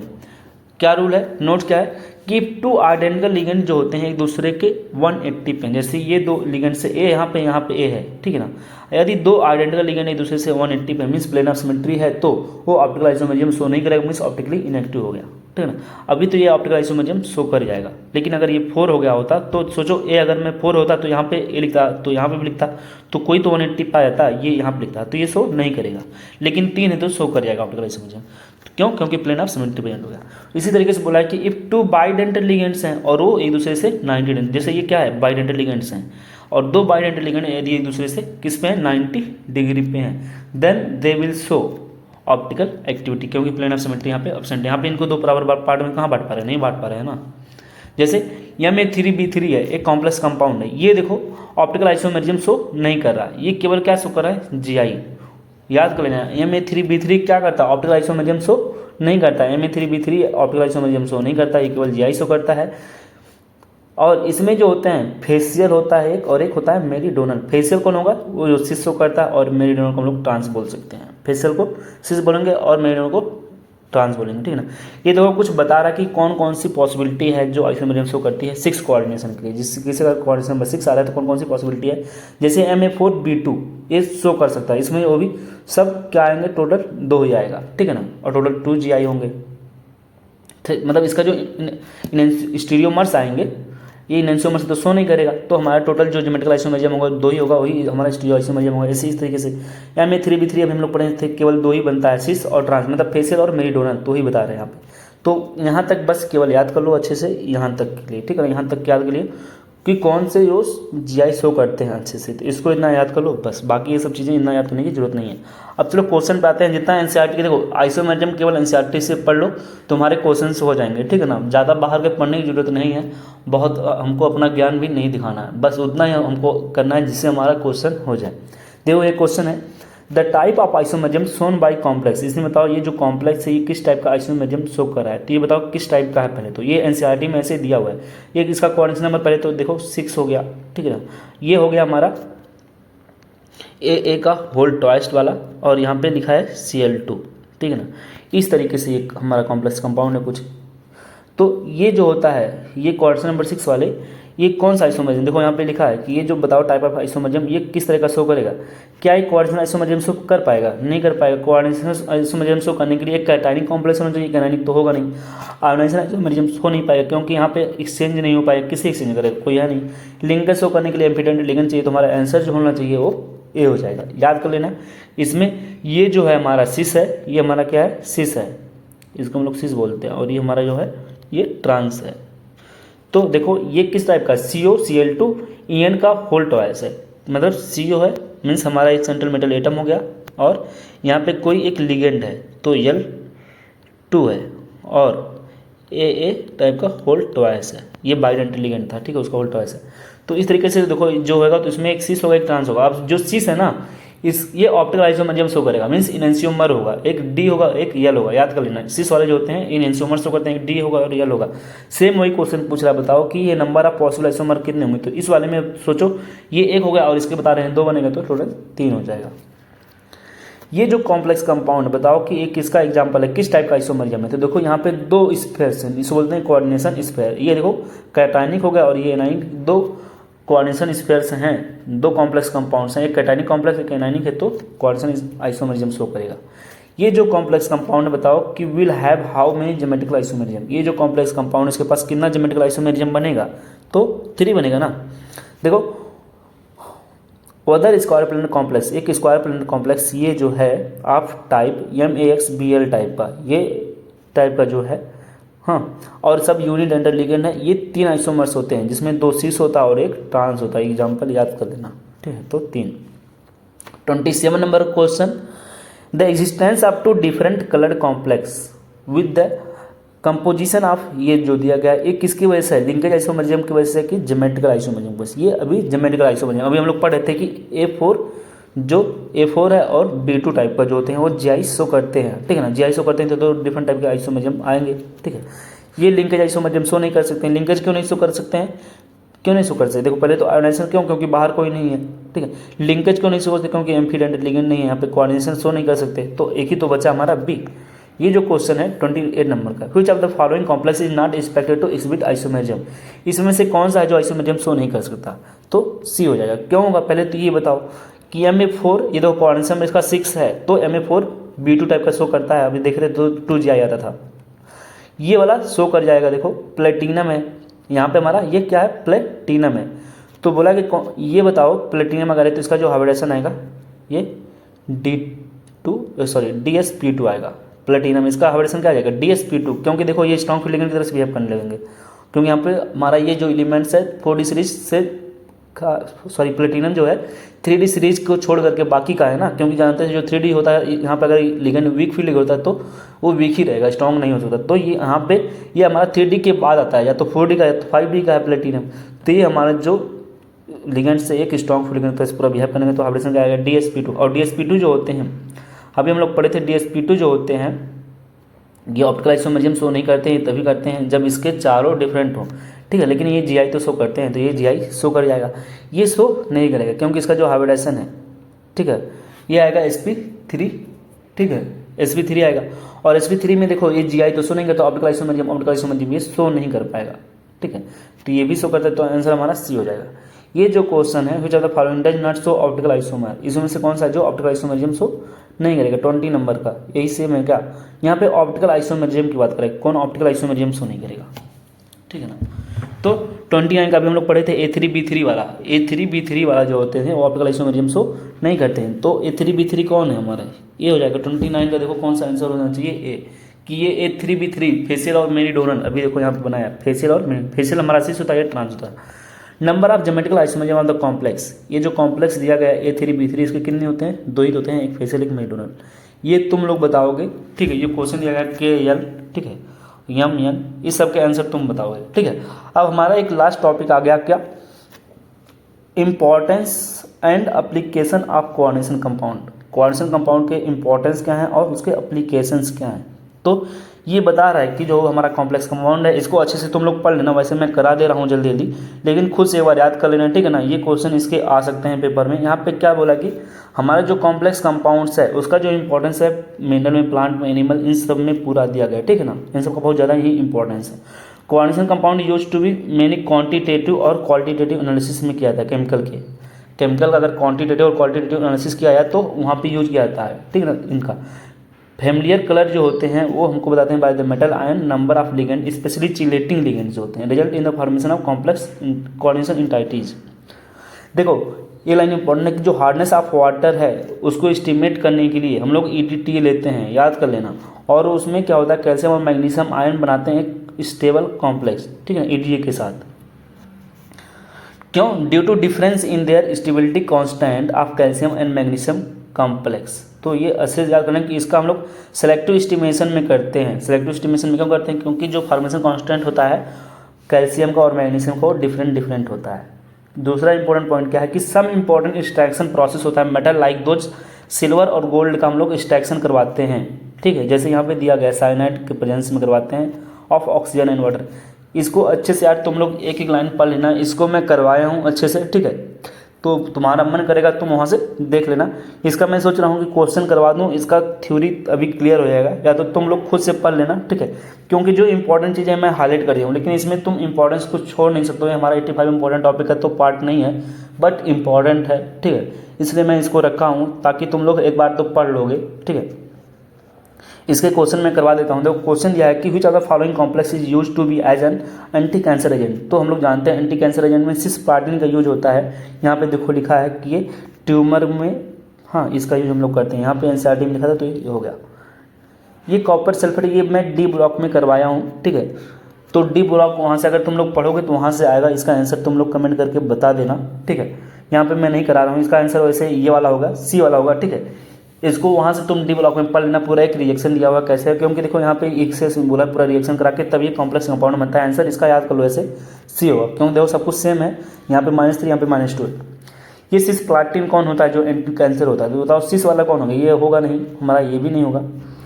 तो सिस्प्लाटिन कौन है? ये है कि ये है, ये ट्रांस हो गया तो हमारा C आंसर हो जाएगा। एक क्वेश्चन ये है, बताओ कि in silver plating of copper, ये जो हो रहा है is used instead of AgNO3 the reason is. करें in silver plating of copper में हम लोग के पोटेशियम AgCN2 इज यूज कहता है। हम लोग इसको ना यूज करके हम लोग इसका यूज क्यों करते हैं? क्योंकि ऐसा होता है कि इसकी less availability of silver ion as copper can not displace Ag from AgCN। अगर ये लेस अवेलेबिलिटी होगी सिल्वर की तो ये इसको हटा नहीं पाएगा, ठीक है, इस कंपाउंड से। इसलिए 34 का देखो जो आंसर होना चाहिए वो D दिया है। 35 का क्वेश्चन है कि hypo is used in photography में। हाइपो सोल्यूशन हम लोग फोटोग्राफी में यूज करते हैं, क्यों? क्योंकि ये रिमूव करता है अनडिकम्पोज्ड सिल्वर AgBr को। AgBr जो होते हैं अनडिकम्पोज्ड होते हैं, उसको ही हाइपो सोल्यूशन होता है, उसको सोल्यूबल में कन्वर्ट कर देता है। देखो यहाँ पे लिखा होगा, तो ये NCERT सब लाइन से देखो यहाँ पे ये सब चीज़ें लिखी हुई हैं, इसको अच्छे से तैयार कर लेना, ठीक है। ये देखो इसका यूज कहाँ पे करते हैं? विलिगनेशन कैटलिस्ट का हम लोग हाइड्रोजनेशन में करते हैं। तो इसको छोड़ना मत यार, ठीक है। भले ही मैं 85 इंपॉर्टेंट टॉपिक में नहीं लिखा हूँ, मेरी बात मान लेना, यहाँ से इसको एक बार पढ़ लेना, ठीक है। क्वेश्चन आने के चांसेस क्योंकि ज़्यादा हैं, ठीक है। तो चलो वीडियो ये हमारा ख़त्म होने वाला है, ठीक है। ये चैप्टर हमारा हो गया अच्छे से। 7 इंपॉर्टेंट टॉपिक थे इसमें, तो इसको मैं अच्छे से करा दिया हूँ। So thank you. वीडियो पसंद आएगा तो वीडियो को शेयर करना और चैनल को सब्सक्राइब कर लेना, ठीक है। और इसका जो PDF है मैं टेलीग्राम चैनल पर भेज देता हूँ। मेरे टेलीग्राम चैनल का सेम नेम है जिससे मेरा यूट्यूब चैनल है। So thank you.